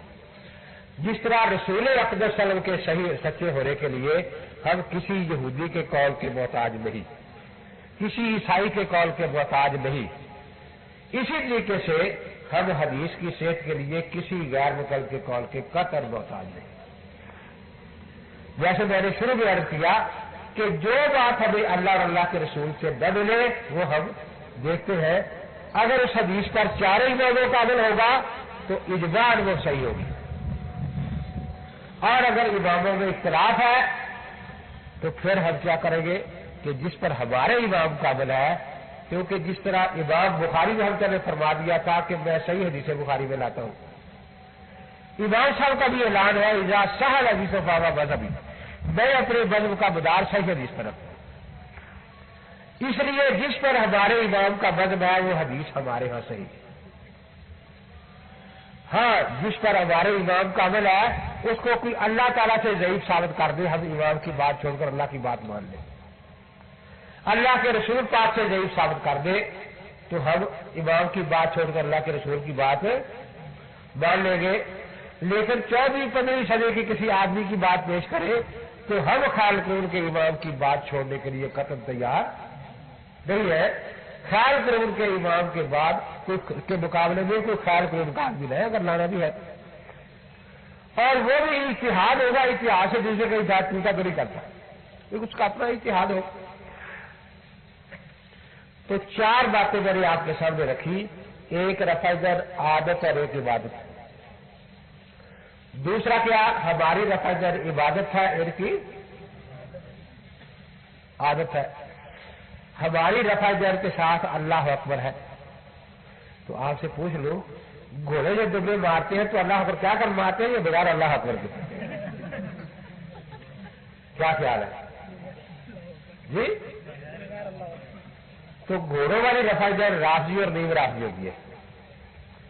اہل سنت والجماعت کی رفع در اللہ اکبر والی. میں نے جب یہ حدیث پیش کی کہ حضرت تشریف لائے مسلم شریف میں ہے اور فرما رہے تھے مالی اراکم الرافی ایدیکم, کیا وجہ ہے میں تمہیں رفع در کرتے دیکھ رہا ہوں جیسے شریر گھوڑے اپنی دبے مارا کرتے ہیں. فرض کروں فی صلاۃ, آرام سے نماز پڑھو. پروفیسر صاحب نے فرمایا کہ یہ حدیث مجمل ہے, اگلی مفسر ہے. دیکھیں اجمال کس لفظ میں ہے؟ اچھا حدیث ہی مجمل ہے, مجھے لفظ بتایا کہ کون سا لفظ مجمل ہے. یہ رافعی عادیکم کا معنی رفع دین ہے, اور وہاں تشیر ہو رہا ہے, اشارے کا لفظ ہے. تو رفع دین کا لفظ مجمل نہیں ہے, وہ اشارے سے تعلق رکھتی ہے حدیث, اور یہ رفع دین سے. جی یہاں رکوع کا لفظ نہیں, جیسے کیا لفظ ہے؟ فی الصلاۃ ہے نا, اس کو فی الصلاۃ. تو فی الصلاۃ کی تشریح خود اللہ کے نبی فرماتے ہیں تحریم و تکبیر و تحلیل و تسلیم. تکبیر تحریمہ کے بعد سلام تک جو نماز ہے یہ نماز کا اندرونہ ہے. اس میں رکوع بھی اندر نماز کے آیا, سجدہ بھی نماز کے اندر آیا, دوسری رکعت کا شروع بھی نماز کے اندر آیا, تیسری کا شروع بھی, چوتھی رکعت کا شروع بھی نماز کے اندر آیا. اور یہی کچھ ہمارا مسلک ہے. کہنے لگے میں نے کہا وہ نماز اکیلے پڑھ رہے تھے جن کو رفع در سے روکا, اور یہ نماز جماعت سے پیچھے تھی جو اشارہ کرتے سلام کے وقت. تو یہ الگ الگ چیزیں ہیں. وہ جیسے میں نے کہا مرزا قادیانی کہتا ہے کہ مہدی اور مسیح ایک ہی ہو گئے. ہم ان کو یہی سمجھاتے ہیں کہ مسیح مہدی امام بنے ہوئے, مسیح مقتدی ہے, مقتدی امام 2 الگ الگ ہوتے ہیں, ایک نہیں ہوتا. تو یہاں بھی ایک نماز اکیلی پڑھی جا رہی ہے ایک جماعت کے ساتھ, یہ 2 نمازیں الگ الگ ہے, ایک نماز نہیں. کہنے کہ ہاں یہ دلیل تو بتاتی ہے کہ حدیثیں 2 ہیں, لیکن ہمارے پاس بھی دلیل ہے کہ یہ ایک ہے. میرے ساتھ فرمائے کہ تشبیہ حضرت نے دونوں جگہ گھوڑوں سے دی ہے. تو جب تشبیہ ایک ہے تو فعل بھی ایک ہوگا. دیکھا یہ جو آپ نے بات کہی ہے, میں نہیں سمجھتا کہ پہلی جماعت کا بچہ بھی ایسی غلط بات کہے. آپ تو پروفیسر ہے. کیسے؟ میں کہتا ہوں یہ ٹیوب دودھ کی طرح سفید ہے, وہ مرغی دودھ کی طرح سفید ہے. تو پہلی جماعت کا بچہ بھی اتنا بیوقوف نہیں کہے کہ مرغی اور ٹیوب ایک چیز ہے. میں کہتا ہوں یہ کاغذ دودھ کی طرح سفید ہے, چونا دودھ کی طرح سفید ہے. تو پہلی جماعت کا کوئی پاگل آپ تلاش کر دیں جو کہے کہ چونا اور یہ کاغذ ایک ہی چیز کے نام ہے, کیونکہ استاد نے تشبیہ ایک چیز سے دی ہے. میں نے کہا آپ تو عجیب بات ہے, ایسی بیوقوفی تو پہلا بچہ بھی نہیں کرتا تھا, یہ بات کا جواب کر رہے ہیں. چل گیا پھر آپ حدیث کا مطلب نہیں سمجھے, میں کہ آج تو زیادہ پھر آج بیٹھے جو ہے کہ حضرت کا مقصد یہ تھا کہ جیسے گھوڑے بار بار دبے مارتے ہیں تو بار بار رفع جانا کہ یا پھر رافضیوں کی طرح ایک دفعہ آرام سے کر دیں.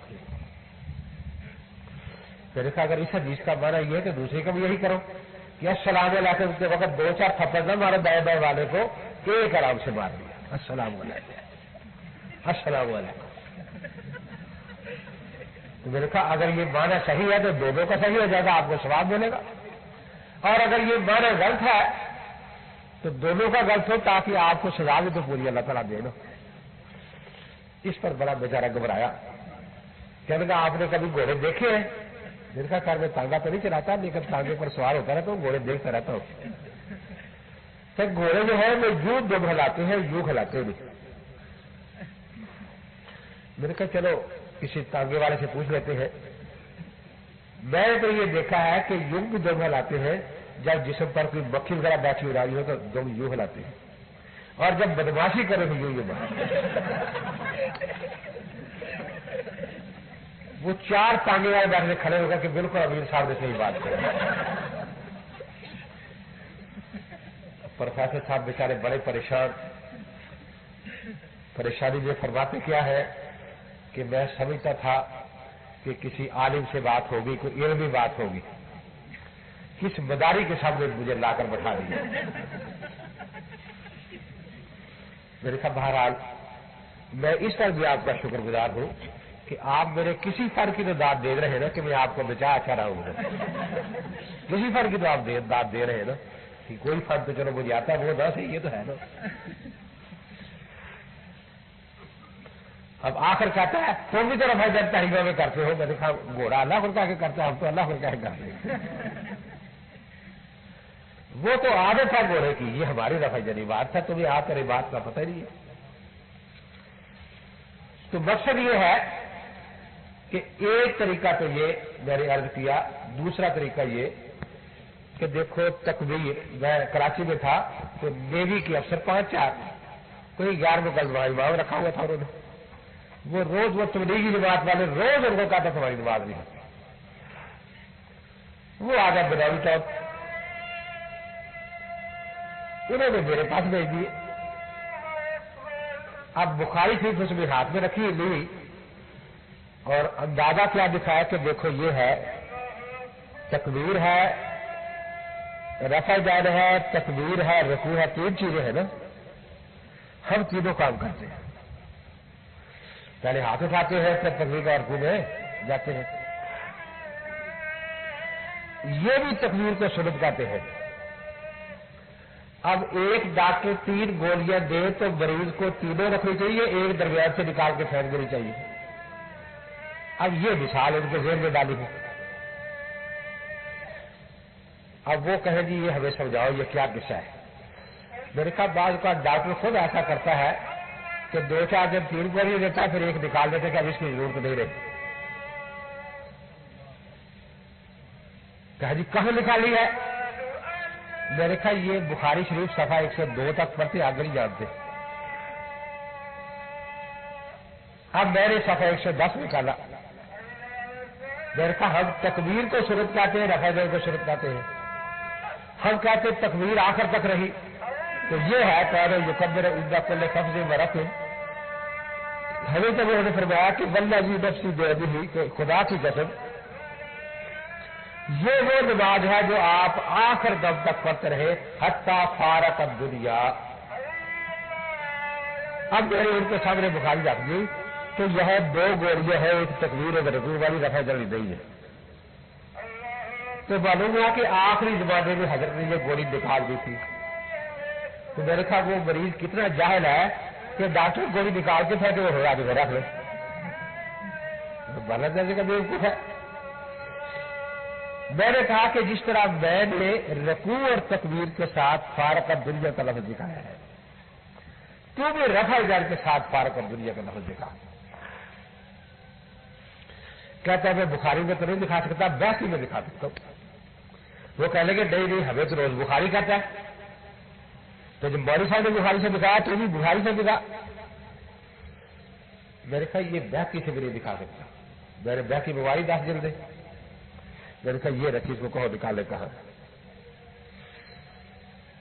کہتا ہے یہ بحثی حنفیوں نے چھاپی ہے، اس سے حدیث نکال دی ہے۔ میں نے کہا غیر مقلدوں کی چھاپی ہے، فاروقی کو دکھا دے گی۔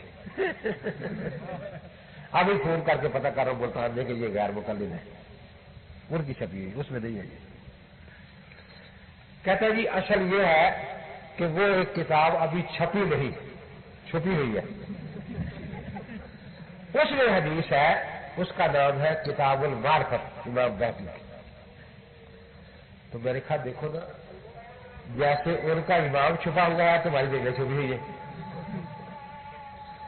تو مرشد بھی یہی کہا کرتے ہیں کہ امام کی تابعداری ضروری ہوتی ہے، امام اللہ پر کہے تم اللہ پر کہو، امام رکوع کرے تم، امام چھپ جائے تم، امام آ جائے گا تم آ جانا۔ تو ہم سے صلح کر لو بھائی، جب تک تمہارا امام چھپا ہوا ہے آپ ہم سے نہ لڑیں، بس جب امام مہدی آئے گا ہم سے مان لیں گے، اس کو مان لیں گے نا، تو دیکھو لڑائی ختم ہوتی ہے۔ آج پڑھتے ہیں تو آپ استخارہ کریں، میں کہا استخارے سے حرام حلال ہو جاتا ہے، استخارہ اس کام کے لیے ہوتا ہے، چلو جی آپ استخارہ کریں۔ کہتے کہ پھر اس کے زیادہ رونے سے میں نے استخارہ کیا، خواب میں کیا دیکھتا ہوں کہ ایک میدان ہے بہت بڑا، بڑے لوگ بیٹھے ہیں وہاں، اور 3 پھانسیاں ہیں وہاں کھڑی نصب کی، ایک اسٹیج لگا ہوا ہے۔ تو میں لوگوں سے پوچھ رہا ہوں کہ بھئی یہ کیا ہوگا یہاں؟ تو لوگوں نے بتایا کہ جناب نبی اقدس تشریف لا رہے ہیں اور یہاں مجرموں کو سزا سنائیں گے۔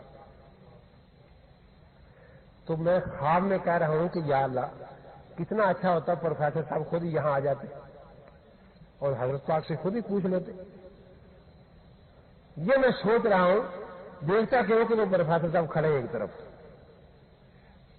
حضرت تشریف لا رہے ہیں، لوگ بھاگ نہیں رہے، ادب سے کھڑے ہیں کہ قریب آئیں گے تو حضرت سے مسافہ کریں۔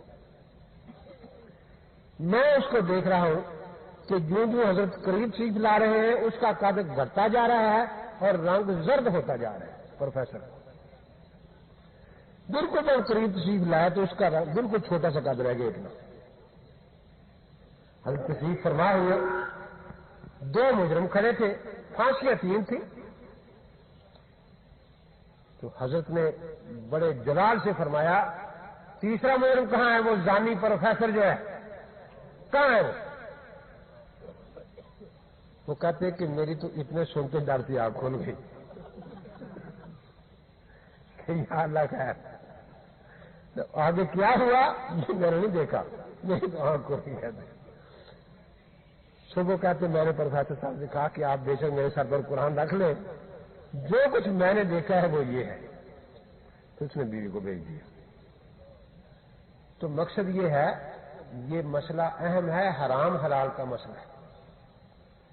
دیکھو آدمی کو سوچنا چاہیے، آپ کو 10 آدمی کہہ رہے ہیں کہ اس دودھ میں زہر ہے، ایک کہہ رہا ہے نہیں ہے، تو آپ پیئیں گے؟ 10 آدمی کہہ رہے ہیں کہ اس گلاس دودھ میں پیشاب ڈالا ہوا ہے، یہ کہتا نہیں ڈالا ہوا، تو آپ پی لیں گے اس کو؟ اگر بالفرض کسی کی ہاں گنجائش ہوتی بھی تو پھر بھی آدمی کو احتیاط کرنی چاہیے۔ حضرت پاک خود ارشاد فرماتے ہیں کہ حلال کھلا کھلا ہے، حرام کھلا کھلا ہے، درمیان میں کچھ شبہ والی چیز ہوتی ہے، دین بچانا ہے تو اس سے بھی بچو۔ تو یہاں تو شبہ ہے ہی نہیں، میں کہتا ہوں بالفرض شبہ ہوتا تو پھر بھی دین جب ہی بچتا ہے کہ اس سے آدمی احتیاط کرے۔ دعا کرو اللہ تبارک و تعالی ہمیں سچ اور حق مسل کو قائم اور دائم رکھیں۔ وآخر دعوانا ان الحمدللہ رب العالمین۔ یہ الخیر کا رسالہ آپ کو مل جائے گا، قرات خلف الامام کا مضمون ہے۔ اس میں اپنی بیوی کے علاوہ کسی اور کے سامنے اپنی بیوی کو 3 طلاق دی، پھر انکار کرتا ہے میں نے 3 طلاق نہیں دی بلکہ 1 دی، اور گواہ مرد ہے، اور جو مرد ہے اور چند عورتیں گواہ بھی یہی کہتے ہیں کہ اس نے 1 طلاق دی، اور بعض عورتیں گواہ یہ کہتی ہیں، تو دیانتاً تو اسے نہیں رکھنی چاہیے لیکن قضاً تو یہی ہوگا، کیونکہ گواہی پوری نہیں ہو رہی نا، ثبوت چاہیے۔ نے کہا موجود ہے اس بنیاد پر کہ عدالت کے ذریعے سے غیر ملکی مروجہ فتویٰ پر پابندی کیوں نہیں لگوائی جاتی جبکہ یہاں فقہ حنفی قانون نافذ ہے؟ تو یہ تو اس پر مولانا شامل حق صاحب نے، مولانا تقی عثمانی صاحب نے کافی احتجاج کیا تھا. یہ وداع اسلام میں 3 مرتبہ طلاق بول کر اس سے تکلیف محمول کیا جاتا ہے، اس کی کیا دلیل ہے اور اس طرح کیوں کیا جاتا تھا؟ تو مصنف عبد الرزاق میں اکرمہ سے اور دوسرے لوگوں سے کئی ایک سے یہی بات ہے کہ اس وقت 3 سے 1 کا کام 1 سے 3 کا کام لیا جاتا تھا. میں نے طلاق دی، یہ میری طرف میرا صرف تانا کے طور پر تھا، میری نیت طلاق دینے کی نہیں تھی. جب لفظ طلاق بولا تو پھر نیت پوچھنے کی ضرورت نہیں ہوتی. طلاق صریح لفظ ہے، اس کے بعد نیت پوچھنے کی کوئی ضرورت نہیں، وہ طلاق واقعہ ہوگی. بات میں پوچھی جاتی ہے جو ظاہر نہ ہو. کہتے ہیں کہ مصنف ابن ابی زئید کتاب ہے، اس بارے میں کچھ ارشاد فرمائے. عجیب بات ہے، مصنف ابن ابی شیبہ وہ کتاب ہے کہ جس کا ایک راوی بھی خیال قرون کے بعد کا نہیں. اس کے سارے راوی یا تابعی ہیں یا تابعی ہیں یا تبع تابعی. تو خیال قرون میں ذوق کی میں نے پہلے بتایا تھا 2 وجہ ہو سکتی ہیں: عدالت مجروح ہو، جھوٹ بولتا ہو، یا حافظہ کمزور ہو. حافظے کی کمزوری جو ہوتی ہے وہ مطابقت اور شواہد سے ختم ہو جاتی ہے. خود قرآن نے بتایا ہے کہ ایک عورت دوسری عورت کے ساتھ مل جائے تو گواہی میں برابر ہو جائے گی. اور ابن ابی شیبہ عبد الرزاق نے مطابق شواہد اتنے کر دیے انہوں نے ذکر کہ پھر یہ سوال ہی پیدا نہیں ہوتا اس کے ضعیف ہونے کا.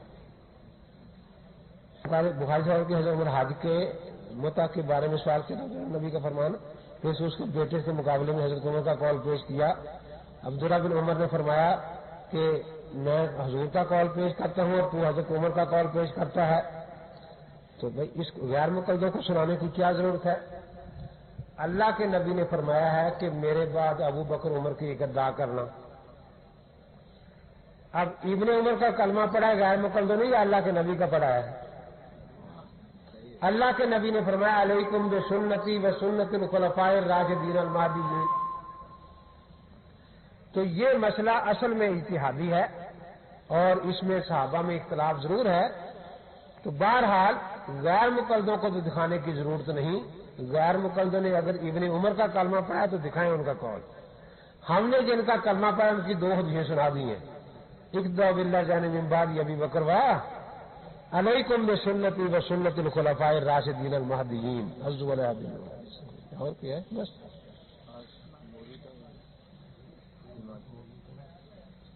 موضوع آپ متعین کر دیں. تاریخ طے ہو گئی 2 ستمبر اگلی تاریخ ہوگی بھی انشاءاللہ. موضوع جو آپ متعین کر دیں. اچھا تو اگلی دفعہ جماعت المفسدین جو ہے نا، پہلے غیر مقلدوں کی 2 قسمیں تھی، غرباء الحدیث و امراء الحدیث. اب ہو گئی ہیں مسلم اہل حدیث غیر مسلم اہل حدیث. ان میں سے ایک فرقہ کیا نکلا ہے نا، وہ پہلے مسعود بریلوی تھا، اس کے بعد غیر مقلد بنا اور پھر اس نے اپنا نیا فرقہ بنا لیا مسعودی فرقہ. اس بارے میں تجلیات میں میرے کچھ مضامین آ بھی چکے ہیں، تو انشاءاللہ اگلی دفعہ اسی کے بارے میں کچھ عرض کیا جائے گا. 2 ستمبر رسالہ الخیر قراءت خلف الامام کا مضمون اس دفعہ آیا ہوا ہے اور وہ باہر آپ کو مل جائے گا 12 روپے میں. بس اللہم صلی علی سیدنا مولانا محمد وعلی آل سیدنا مولانا محمد مبارک وسلم. اللہم وفقنا لما تحب وترضى من القول والفعل والعمل بالنسبة یا حی یا قیوم برحمتک نستغیث. ہم مسلمان پریشانوں کی پریشانی دور فرما. یا اللہ تبارک و تعالی جہاں جہاں مسلمان جہاد کر رہے ہیں یا ان کی خاص مدد فرما. اے اللہ تبارک و تعالی مسلمانوں کو کامیاب فرما. ربنا لا تؤاخذنا بسوء اعمالنا ولا تسلط علينا من لا يرحمنا یا حی یا قیوم برحمتک نستغیث. یا اللہ بیماروں کو شفا عطا فرما، قرض داروں کی قرض عطا فرما. یا اللہ جتنے فتنے آپ دین کے نام پر اٹھ رہے ہیں یا ان فتنوں سے ہمیں محفوظ فرما اور ایمان کی سلامتی نصیب فرما. اسی نسل کی حق پر سب پر ہمیں قائم رکھنا. صلی اللہ تعالی علی نبی رحمت والا علیہ وسلم برحمتک یا ارحم الراحمین. جاتے ہو ملا کو دیکھا کرو نا کیسی پریڈ کرتا ہے. کتابیں تو پڑھی کہاں تھی؟ میں نے اس کا کل بھی نسخہ پڑھا تھا پیر جدے میں. دیکھو اس میں حدیث تھی تو بالکل تھی. میں نے کہا آپ کو پتہ نہیں وہ کتاب 12 جلدوں میں چھپ کر آ گئی ہے. میں نے بغواری معرفت سننے والا صاحب، میں نے کہا یہی ہے نا مہدی کتاب، نکالو کہاں. اب وہ افسر بیچارے بڑے پریشان کہ یہ جھوٹ ہی بولتا روز میں سارے مزید پر جمع میں بیٹھ کر. میں نے کہا بیچارے کے جھوٹ کے بغیر آپ کو آتا کیا ہے. تو 2 افسروں سے کہنے لگے کہ دیکھو آئندہ توبہ کرو، جھوٹ نہ بولنا. لیکن ان میں جو بڑا افسر تھا وہ کہنے لگا کہ یہ وہاں رہے گا تو توبہ کرے گا نا، آج اس کا بستر باندھ دیں گے ہم، ایسے جھوٹوں کے پیچھے بھاری نماز نہیں ہوتی. وہ انہوں نے جاتی اس کا بستر باندھ دیا کہ یہ آپ کے پیچھے ہماری نماز نہیں ہوتی، جھوٹ بولتا ہے. وہ چلا گیا بیچارہ. تو اسی طرح دیکھو فارق الدنیا کا لفظ ہم دکھاتے ہیں. ایک مناظرے میں ان کا عبداللہ امجد چھتری تھا مقابلے میں، اور محمد اشرف ہائی کورٹ کا وکیل ثالث تھا. آخر یہ بیچارہ تنگ آ گیا. اس نے حدیث پڑھی کہ حضرت پاک نے آخری نماز بھی رفع جان کے ساتھ پڑھی. میں کھڑا ہوا، میں نے کہا کہ 2 حدیثیں میں اب پڑھنے لگا ہوں، پہلے میں نے رسالے میں نہیں لکھی. ایک حضرت ابو ہریرہ رضی اللہ تعالیٰ عنہ سے ہے، اور ابی ہریرہ رضی اللہ تعالیٰ عنہ قال قال رسول اللہ صلی اللہ علیہ وسلم بر رفع یدیہ عند الرکوع فلا صلاۃ لہ، کہ حضور پاک نے فرمایا جو رکوع کے وقت رفع یدین کرے اس کی نماز نہیں ہوتی. اور دوسری حضرت انس رضی اللہ تعالیٰ عنہ سے کہ جو نماز میں رفع یدین کرے اس کی حضرت پاک نے فرمایا نماز نہیں ہوتی. حالانکہ میرا رسالہ ہے رفع یدین پر، میں نے یہ حدیثیں لکھی نہیں. کیوں؟ ان دونوں کی سند میں ایک ایک راوی جھوٹا ہے، اور ہم جھوٹ اللہ کے نبی پر نہیں بولتے. اب میں نے کیوں پڑھی ہے کہ جو اس نے پڑھی ہے اس میں 2 جھوٹے راوی ہیں، 3 مجہول ہیں، 1 رافضی ہے.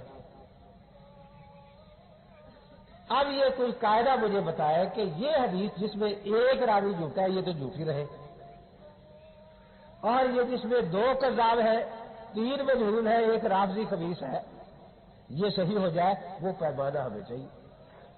اب وہ وکیل تھا، اس نے کہا شاہ جی آپ بتائیں. تو کھڑا ہو کے کہتا ہے مجھ سے بڑی غلطی ہی، مجھے حدیث نہیں پڑھنی چاہیے، یہ جھوٹی ہے.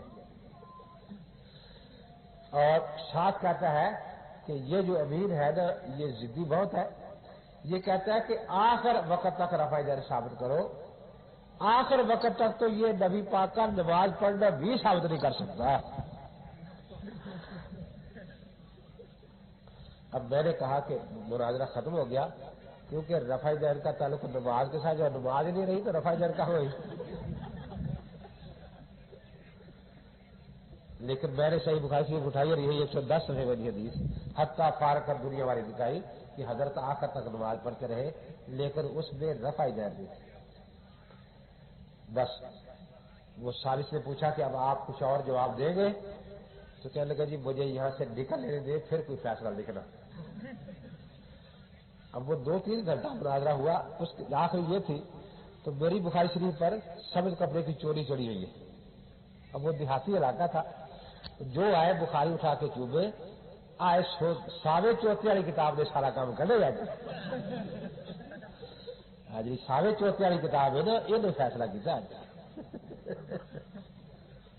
وہ آ کر چوبے دیہاتی لوگ کہ اس نے کام پورا کیا ہے، آج فصل فیصلہ ہو گیا ہے. خیر وہ وکیل صاحب نے کہا کہ میں تو آج فیصلہ لکھوں گا بھی نہیں، کیونکہ مجھے تو پتہ نہیں اتنا لمبا مناظرہ ہو جائے گا. میں نے تو ایک ضروری میٹنگ پر جانا ہے، میں تو 3-4 دن کے بعد فیصلہ لکھوں گا. اب جناب پوری سیاست ترجمے والی خرید کے اتنے رسالے رفع یدین کے لے کر اس کو دے دیے جاتے کہ جی آپ ان کا مطالعہ خود کر دیں.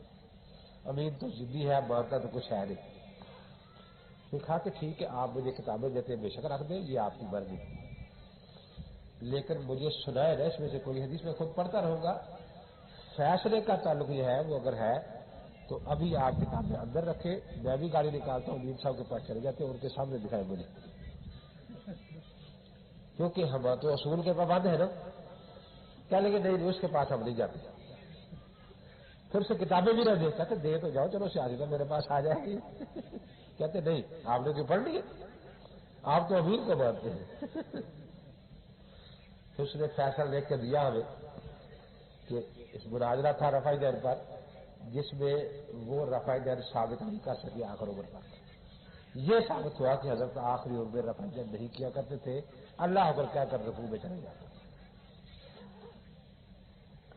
تیسرا طریقہ یہ ہے، اب دیکھیے نا، ایک حدیث میں آیا کہ حضرت پاک نے یوں کیا، دوسرے میں یوں کیا. اب جھگڑا رہے گا، وہ کہے گا کہ یہ آخری ہے، یہ میں کہوں گا یوں آخری ہے. اس کا آسان طریقہ کیا ہے؟ ہم حدیث پیش کرتے ہیں بحث وغیرہ سے، ابو یعلا سے. حضرت عبداللہ بن مسعود ہوتے کہ میں نے حضور پاک کے پیچھے بھی نمازیں پڑھی، پھر ابو بکر صدیق کے پیچھے بھی پڑھی، پھر عمر فاروق کے پیچھے پڑھی. وہ پہلی تکبیر کے بعد رفع دین نہیں کرتے تھے. تو ساتھ ابو بکر صدیق کا لفظ آ جانا دلیل ہے کہ یہ حضرت پاک کی آخری نماز ہے جس پر وہ ابو بکر صدیق کو چھوڑ کر گئے. پھر حضرت عمر کا ساتھ ہی ذکر آ جانا یہ دلیل ہے کہ یہ ابو بکر صدیق کی آخری نماز ہے جس پر وہ حضرت عمر کو چھوڑ کر گئے ہیں. تو یہ تین طریقے تو میں نے حدیث سے بتائے. چوتھا قاعدہ امام اعظم ابو حنیفہ رحمۃ اللہ سے بتایا کہ جب اباحت اور حرمت ہو تو حرمت والی حدیث آخری سمجھی جاتی ہے. اب میں نے بتایا تھا کہ ان کے پاس تو کچھ نہیں کا اصول. اب دھوکہ دینے کے لیے اشتہاروں میں کیا لکھتے ہیں کہ اصول فقہ حنفی میں ایک اصول ہے کہ مثبت اور منفی ہو تو مثبت کو مانا جاتا ہے کیونکہ اس کے پاس علم ہے، اور منفی کی بات نہیں مانی جاتی. مثلا وہاں باہر گئے، کوئی آدمی کہہ رہا تھا کہ آج امین آیا ہے، آپ نے دیکھا، دوسرا کہہ رہا ہے نہیں آیا، تو یہی سمجھیں گے کہ اس نے مجھے دیکھا نہیں. اس لیے دیکھنے والے کے پاس علم ہے تو اس کی بات مانی جائے گی. اب رفع دین جو کہتا ہے میں نے دیکھی اس کے پاس علم ہے، اور جو کہتا ہے میں نے نہیں دیکھی اس کے پاس عدم علم ہے. تو بات علم کی مانی چاہیے، بے علمی کی مانی چاہیے. اب اس قاعدے کا غلط استعمال کرتے ہیں. غلط کیوں؟ یہ قاعدہ وہاں ہوتا ہے جو ایک ہی واقعے سے تعلق ہو. اگر تو حضرت پاک نے ساری زندگی میں ایک ہی نماز پڑھی، ایک ہی، اسی نماز کے بارے میں ایک کہتا ہے رفع دین کی، دوسرا کہتا ہے نہیں کی، تو پھر تو یہ لکھ دے کہ باقی حضرت نماز نہیں پڑھتے تھے، ایک ہی پڑھی تھی. پھر تو مثبت منفی والا قاعدہ آئے گا، لیکن صرف رکوع میں نہیں، سجدے میں وہی آئے گا. تو سجدے میں جو کہتا ہے رفع دین کی اس کے پاس علم ہے نا، اور جو کہتا ہے نہیں کی اس کے پاس عدم علم ہے. جو کہتا ہے ہر تکبیر کے وقت کی اس کے پاس علم ہے پھر، اور جو کہتا ہے ہر تکبیر نہیں کی اس کے پاس عدم علم ہے. تو علم تو سارا رافضیوں کے پاس چلا جائے گا، غیر گھر کو دیکھتے رہ جائے گا بیچارے اگر اس قاعدے کو لے. تو اس لیے یہ جو ان کا انداز ہے، یہ چار باتیں میں نے آپ کے سامنے رکھی. پانچویں آخری بات کہہ کے ختم کرتا ہوں. ایک بڑا شور مچاتے ہیں کہ جی رفع دین کی حدیث متواتر ہے اور ترک رفع دین کی اولاً متواتر ہے، سندر متواتر نہیں. علامہ انور شاہ نے لکھ دیا رحمۃ اللہ علیہ اس کو بڑا. میں کہتا ہوں کہ تمہاری رفع دین کی تو ایک خبر واحد بھی نہیں، تمہیں اسے کیا. دوسرے علامہ نے جو بات لکھی ہے وہ یہ کبھی آپ کو پوری بتاتے نہیں. علامہ یہ فرماتے ہیں کہ روایت ہمیشہ فعل کی ہوتی ہے، ترک کی نہیں ہوتی. مثلا فیصلہ آباد میں وزیر اعظم نے یا صدر نے آنا ہو تو ہر اخبار میں خبر ہوگی، سب لوگ گلی بازار میں کہتے پھریں گے کہ آج وزیر اعظم آ رہے ہیں. لیکن آج نہیں آئے تھے تو کسی اخبار میں خبر آئی ہے کہ نہیں آئے؟ کسی میں نہیں آئی نا. اب انہوں نے فرمایا کہ اس بات کا پیمانہ اور ہوتا ہے اور ترک کا پیمانہ اور ہوتا ہے. ترک میں صرف عملی تواتر ہوتا ہے، سندی تواتر ہوتا ہی نہیں. اب آپ ان کو پکڑیں گے کیسے کہ پہلی تکبیر کے وقت رفع دین کے یہ کہتے ہیں 50 راوی، ٹھیک ہے نا. دوسری کے شروع میں یہ نہیں کرتے تو 50 راوی دیں گے ہمیں یہاں بھی، ہم 50 لاکھ روپے انعام دیں گے. وہ ان کے پاس ایک خبر واحد بھی نہیں ہے ترک کے لیے. تواتر تو خدا چوتھی رکھتے کے شروع میں یہ نہیں کرتے نا. اس کے لیے بھی 50 راوی ہمیں دے دیں کہ 50 راوی بھی عرض کر رہے ہو کہ حضرت چوتھی رکعت شروع میں رفع دین نہیں کرتے تھے، لیکن یہ ایک بھی نہیں دے سکتے جب تک وہ دلیل لینے والے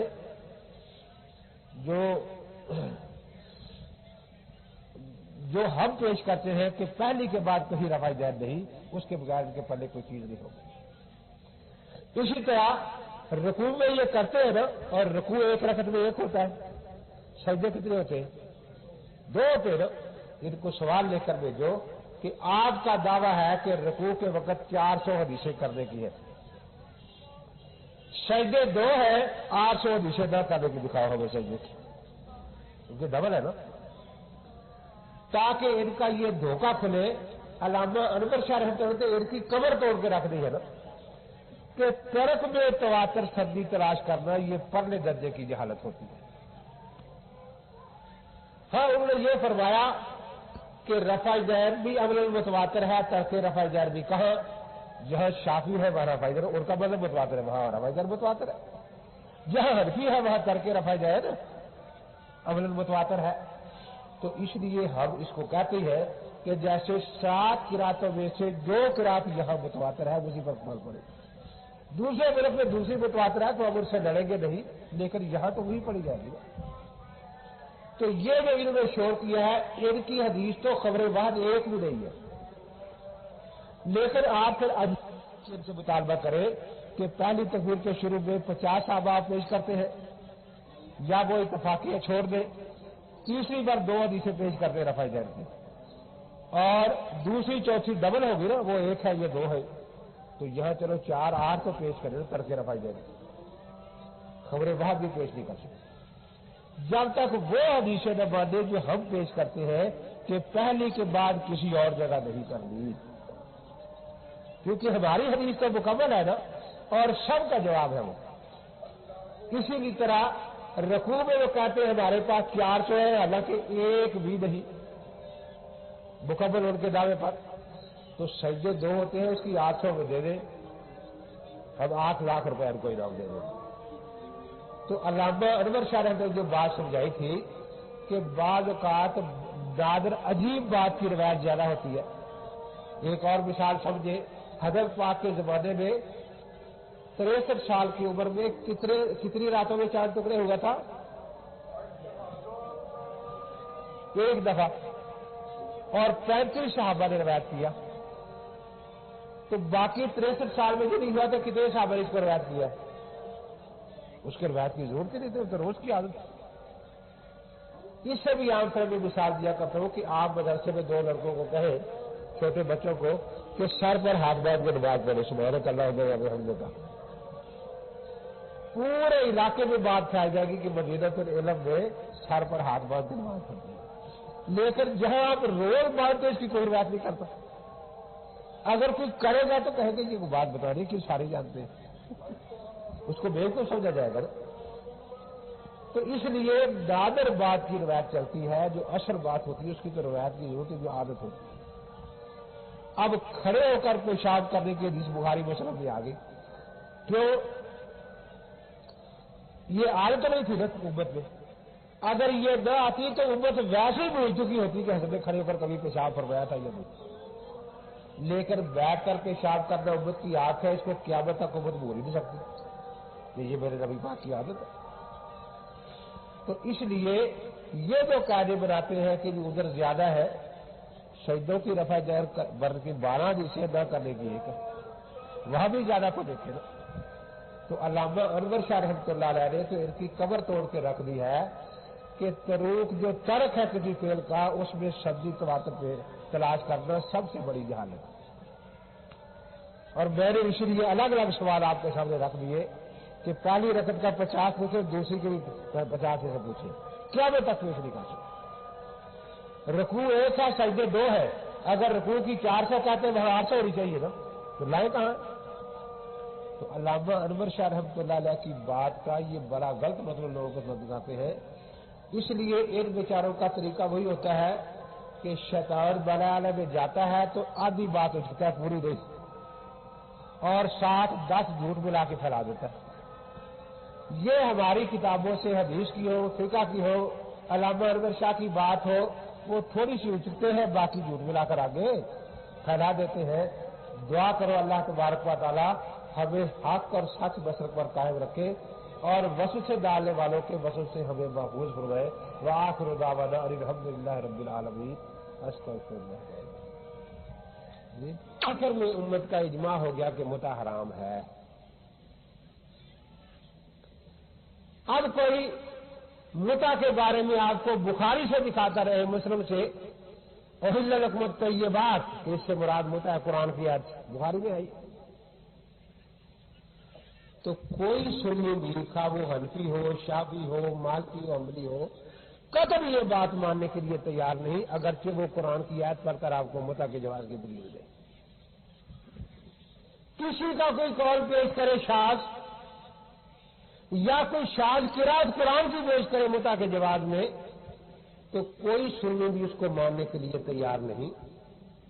یہ جو انہوں نے مغالطے میں رکانہ کی حدیث پیش کی ہے، اس کی حیثیت بالکل اس سے بھی کم تر ہے، کیونکہ وہ راحت من المخلصین جو ہے یہ تو پھر بھی بخاری مسلم میں ہے، اور وہ روایت سیاستہ میں کہیں بھی نہیں، سننے کو بحث کی مسلم وغیرہ میں ہے۔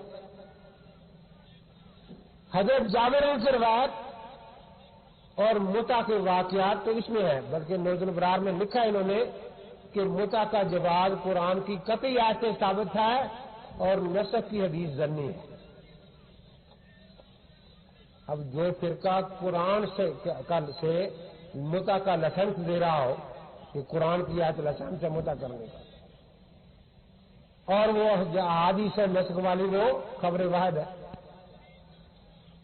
تو جس طرح انہوں نے یہ لکھا کہ 4 اماموں سے باہر نکلنے کی طور میں سے قطعاً کوئی گنجائش نہیں ہے،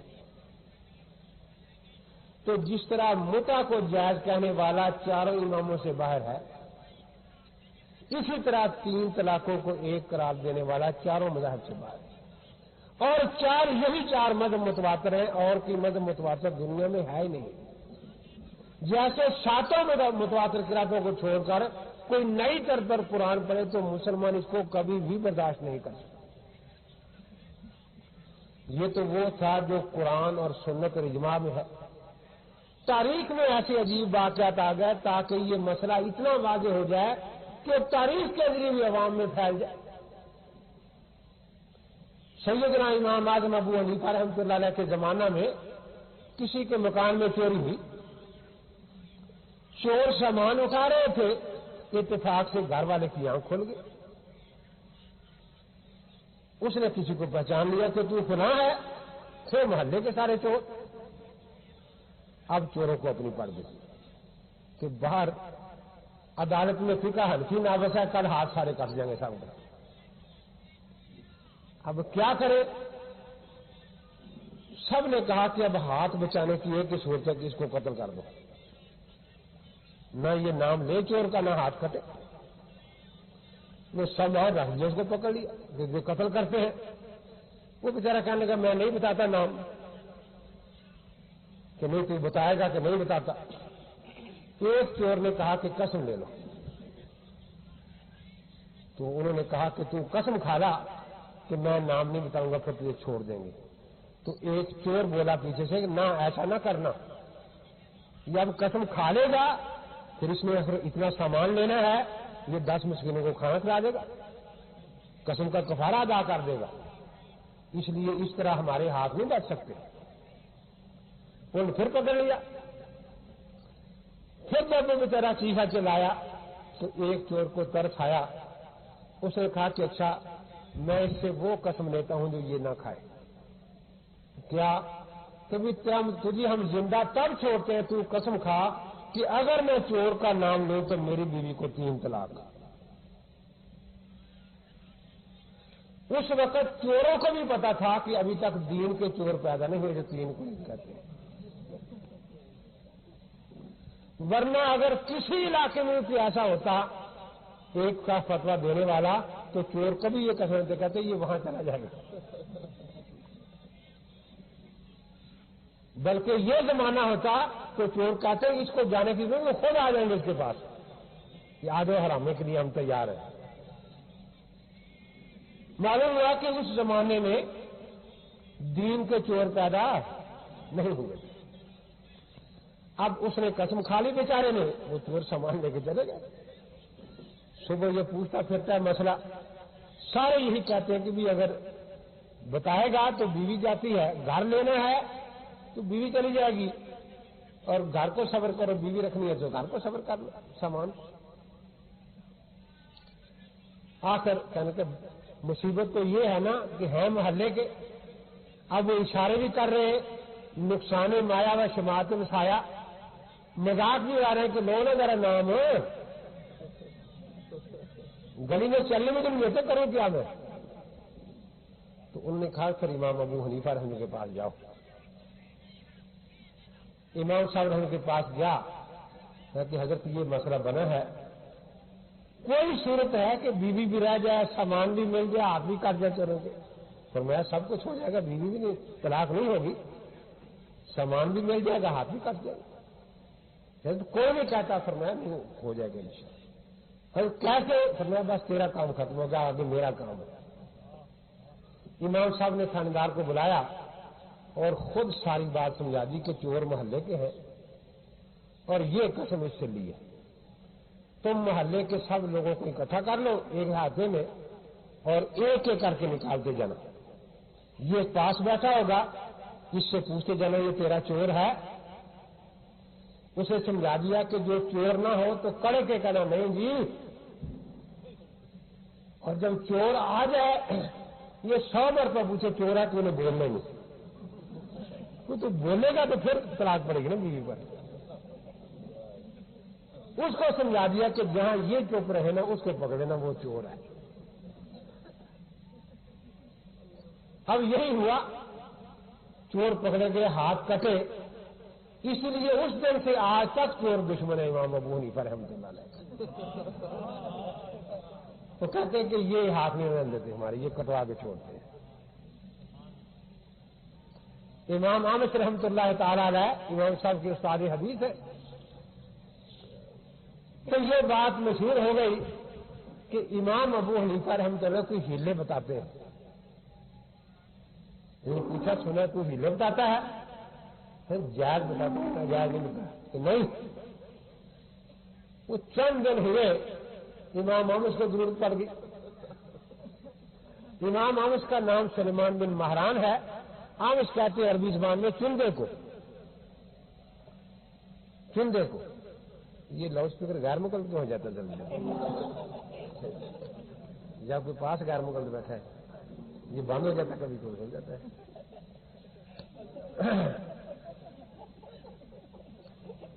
تو یہ دو بزرگ ایسے گزرے تاریخ میں، ایک زمیسری اور ایک امام احمد۔ زمیسری بھی کوئی نقش و نگار کے ایسے خوبصورت نہیں تھے، لیکن دونوں کی بیویاں انتہائی خوبصورت تھیں۔ ایک دن امام زمیسری باہر سے آئے، بیوی قرآن پاک کی تلاوت کر رہی تھی۔ نے پوچھا تو قرآن تلاوت کرتی ہے، کبھی سمجھا بھی ہے قرآن میں کیا ہے؟ باقی زمیسری کے سامنے کون دعویٰ کرے قرآن کے سمجھنے کا؟ بیوی نے کہا ہاں جتنی ضرورت تھی اتنا سمجھ لیا ہے۔ وہ حیران، کیا سمجھا ہے؟ کہ میں سمجھ گئی ہوں کہ تو بھی جنت میں جائے گا، میں بھی جنت میں جاؤں گی۔ زبیسری حیران کہ یہ تو آج تک میں نہیں سمجھا، کہ تو کیسے سمجھی؟ کہ قرآن میں لکھا ہے صبر کرنے والے بھی جنت میں جائیں گے، شکر کرنے والے بھی۔ مجھے تجھ جیسا بدصورت خاوند میرا ہے، میں صبر کر کے جنت میں چلی جاؤں گی، تجھے مجھ جیسی خوبصورت بیوی مل جائے تو شکر کر کے جنت میں چلے جائے گا۔ یہی حال امام احمد رحمۃ اللہ علیہ کے گھر میں تھا، اور کہ اس کو اکساتی کہ تیرے والدہ نے ظلم کیا ہے۔ خیر ایک دن کوئی تو میں ایسی بات ہو گئی، امام احمد اب کہہ بیٹھے کہ اگر آج رات میں اس سے بات نہ کی تو تجھے 3 طلاق۔ وہ بڑی کوشش کرے تو یہ کسی بات کا جواب وہ بولیں گے۔ ایک آدمی لطیفہ سنایا نا کہ میاں بیوی ناراض ہو گئے کہیں، وہ بیچارہ مناتا رہا، وہ نہیں مانتی تھی۔ دوپہر کا وقت، آخر بیچارہ باہر چلا گیا اکتا کے، تھوڑی دیر باہر بیٹھا سوچتے رہا کہ کیا کرنا چاہیے۔ کوئی تدبیر ذہن میں آئی، بھاگا آ رہا تیزی سے، آتی لالٹن جلائی، لالٹن، اور لالٹن لے کے چارپائی کے نیچے گھس گیا اندر۔ اب یہ حرکت ہی ایسی تھی تو بیوی نہ رہ سکی، ہم یہ کیا تلاش کر رہے تھے؟ تو یہی تلاش کر رہا تھا کہ کوئی بات کہ یہی تلاش کر رہا تھا۔ اب امام انس رحمۃ اللہ آدھی سے زیادہ رات ہوگی، وہ بات نہ کمانے، کوئی جواب نہیں دے کسی بات کا۔ امام محمد اٹھے، امام صاحب کے دروازے میں پہنچے، امام صاحب دروازہ کھڑے، امام صاحب باہر آئے، بڑے حیران کہ حضرت کیا بات ہے؟ فرمایا بیوی جا رہی ہے، کوئی ہیلا ہے؟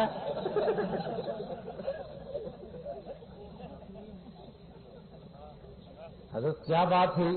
کہ یہ بات ہوئی حضرت آپ تشریف لے چلے تو انشاءاللہ نہیں جائے گی، کہ کوئی ضرور کرنے ہیلا، حضرت آپ چلیں، آپ فکر نہ کریں۔ امام ہمیں تشریف لے گئے، امام صاحب سوچنے لگے، تھوڑی دیر کے بعد اٹھے، اس محلے میں تشریف لے گئے، مؤذن کو جگایا، خاصی اذان کہہ دو۔ اب وہاں آدھی رات کی اذان کا دروازہ نہیں تھا، یہ جو چوروں والی ہے، وہ جب اذان شروع ہوئی، پریشان وہ بھی تھی، پریشان امام محمد بھی تھے، تو کسی کو خیال نہیں رہا کہ شاید وقت ہوا ہے یا نہیں۔ اب وہ سنتی رہی، جب اذان ختم ہوئی تو اس نے کہا شکر ہے تو اس سے جان چھوٹی۔ امام اس پریشان بیٹھے، امام صاحب نے دروازہ کھٹکھٹایا، امام ہم شریف لائے، پوچھا کوئی بات ہوئی؟ کہ کیا کھا کوئی اذان کے بعد ہوئی ہے؟ حضرت ابھی تو بہت وقت، 3-4 گھنٹے وقت رہتا ہے۔ واپس گئے، مؤذن سے کہا بھی اس پر اعلان کرو کہ ابھی کافی وقت باقی ہے اور اذان غلطی سے پہلے دے دی گئی۔ یہ آج لاؤڈ اسپیکر خارج غیر مقلد ہے، ہر چیز شک عرض کافر گردش۔ جب یہ اعلان مؤذن نے کیا تو تاریخ میں لکھا ہے کہ ہم اس کی بیوی کے منہ سے فوراً نکلا، اوہو ابو حنیفہ کا ہیلا کام کر گیا تھا۔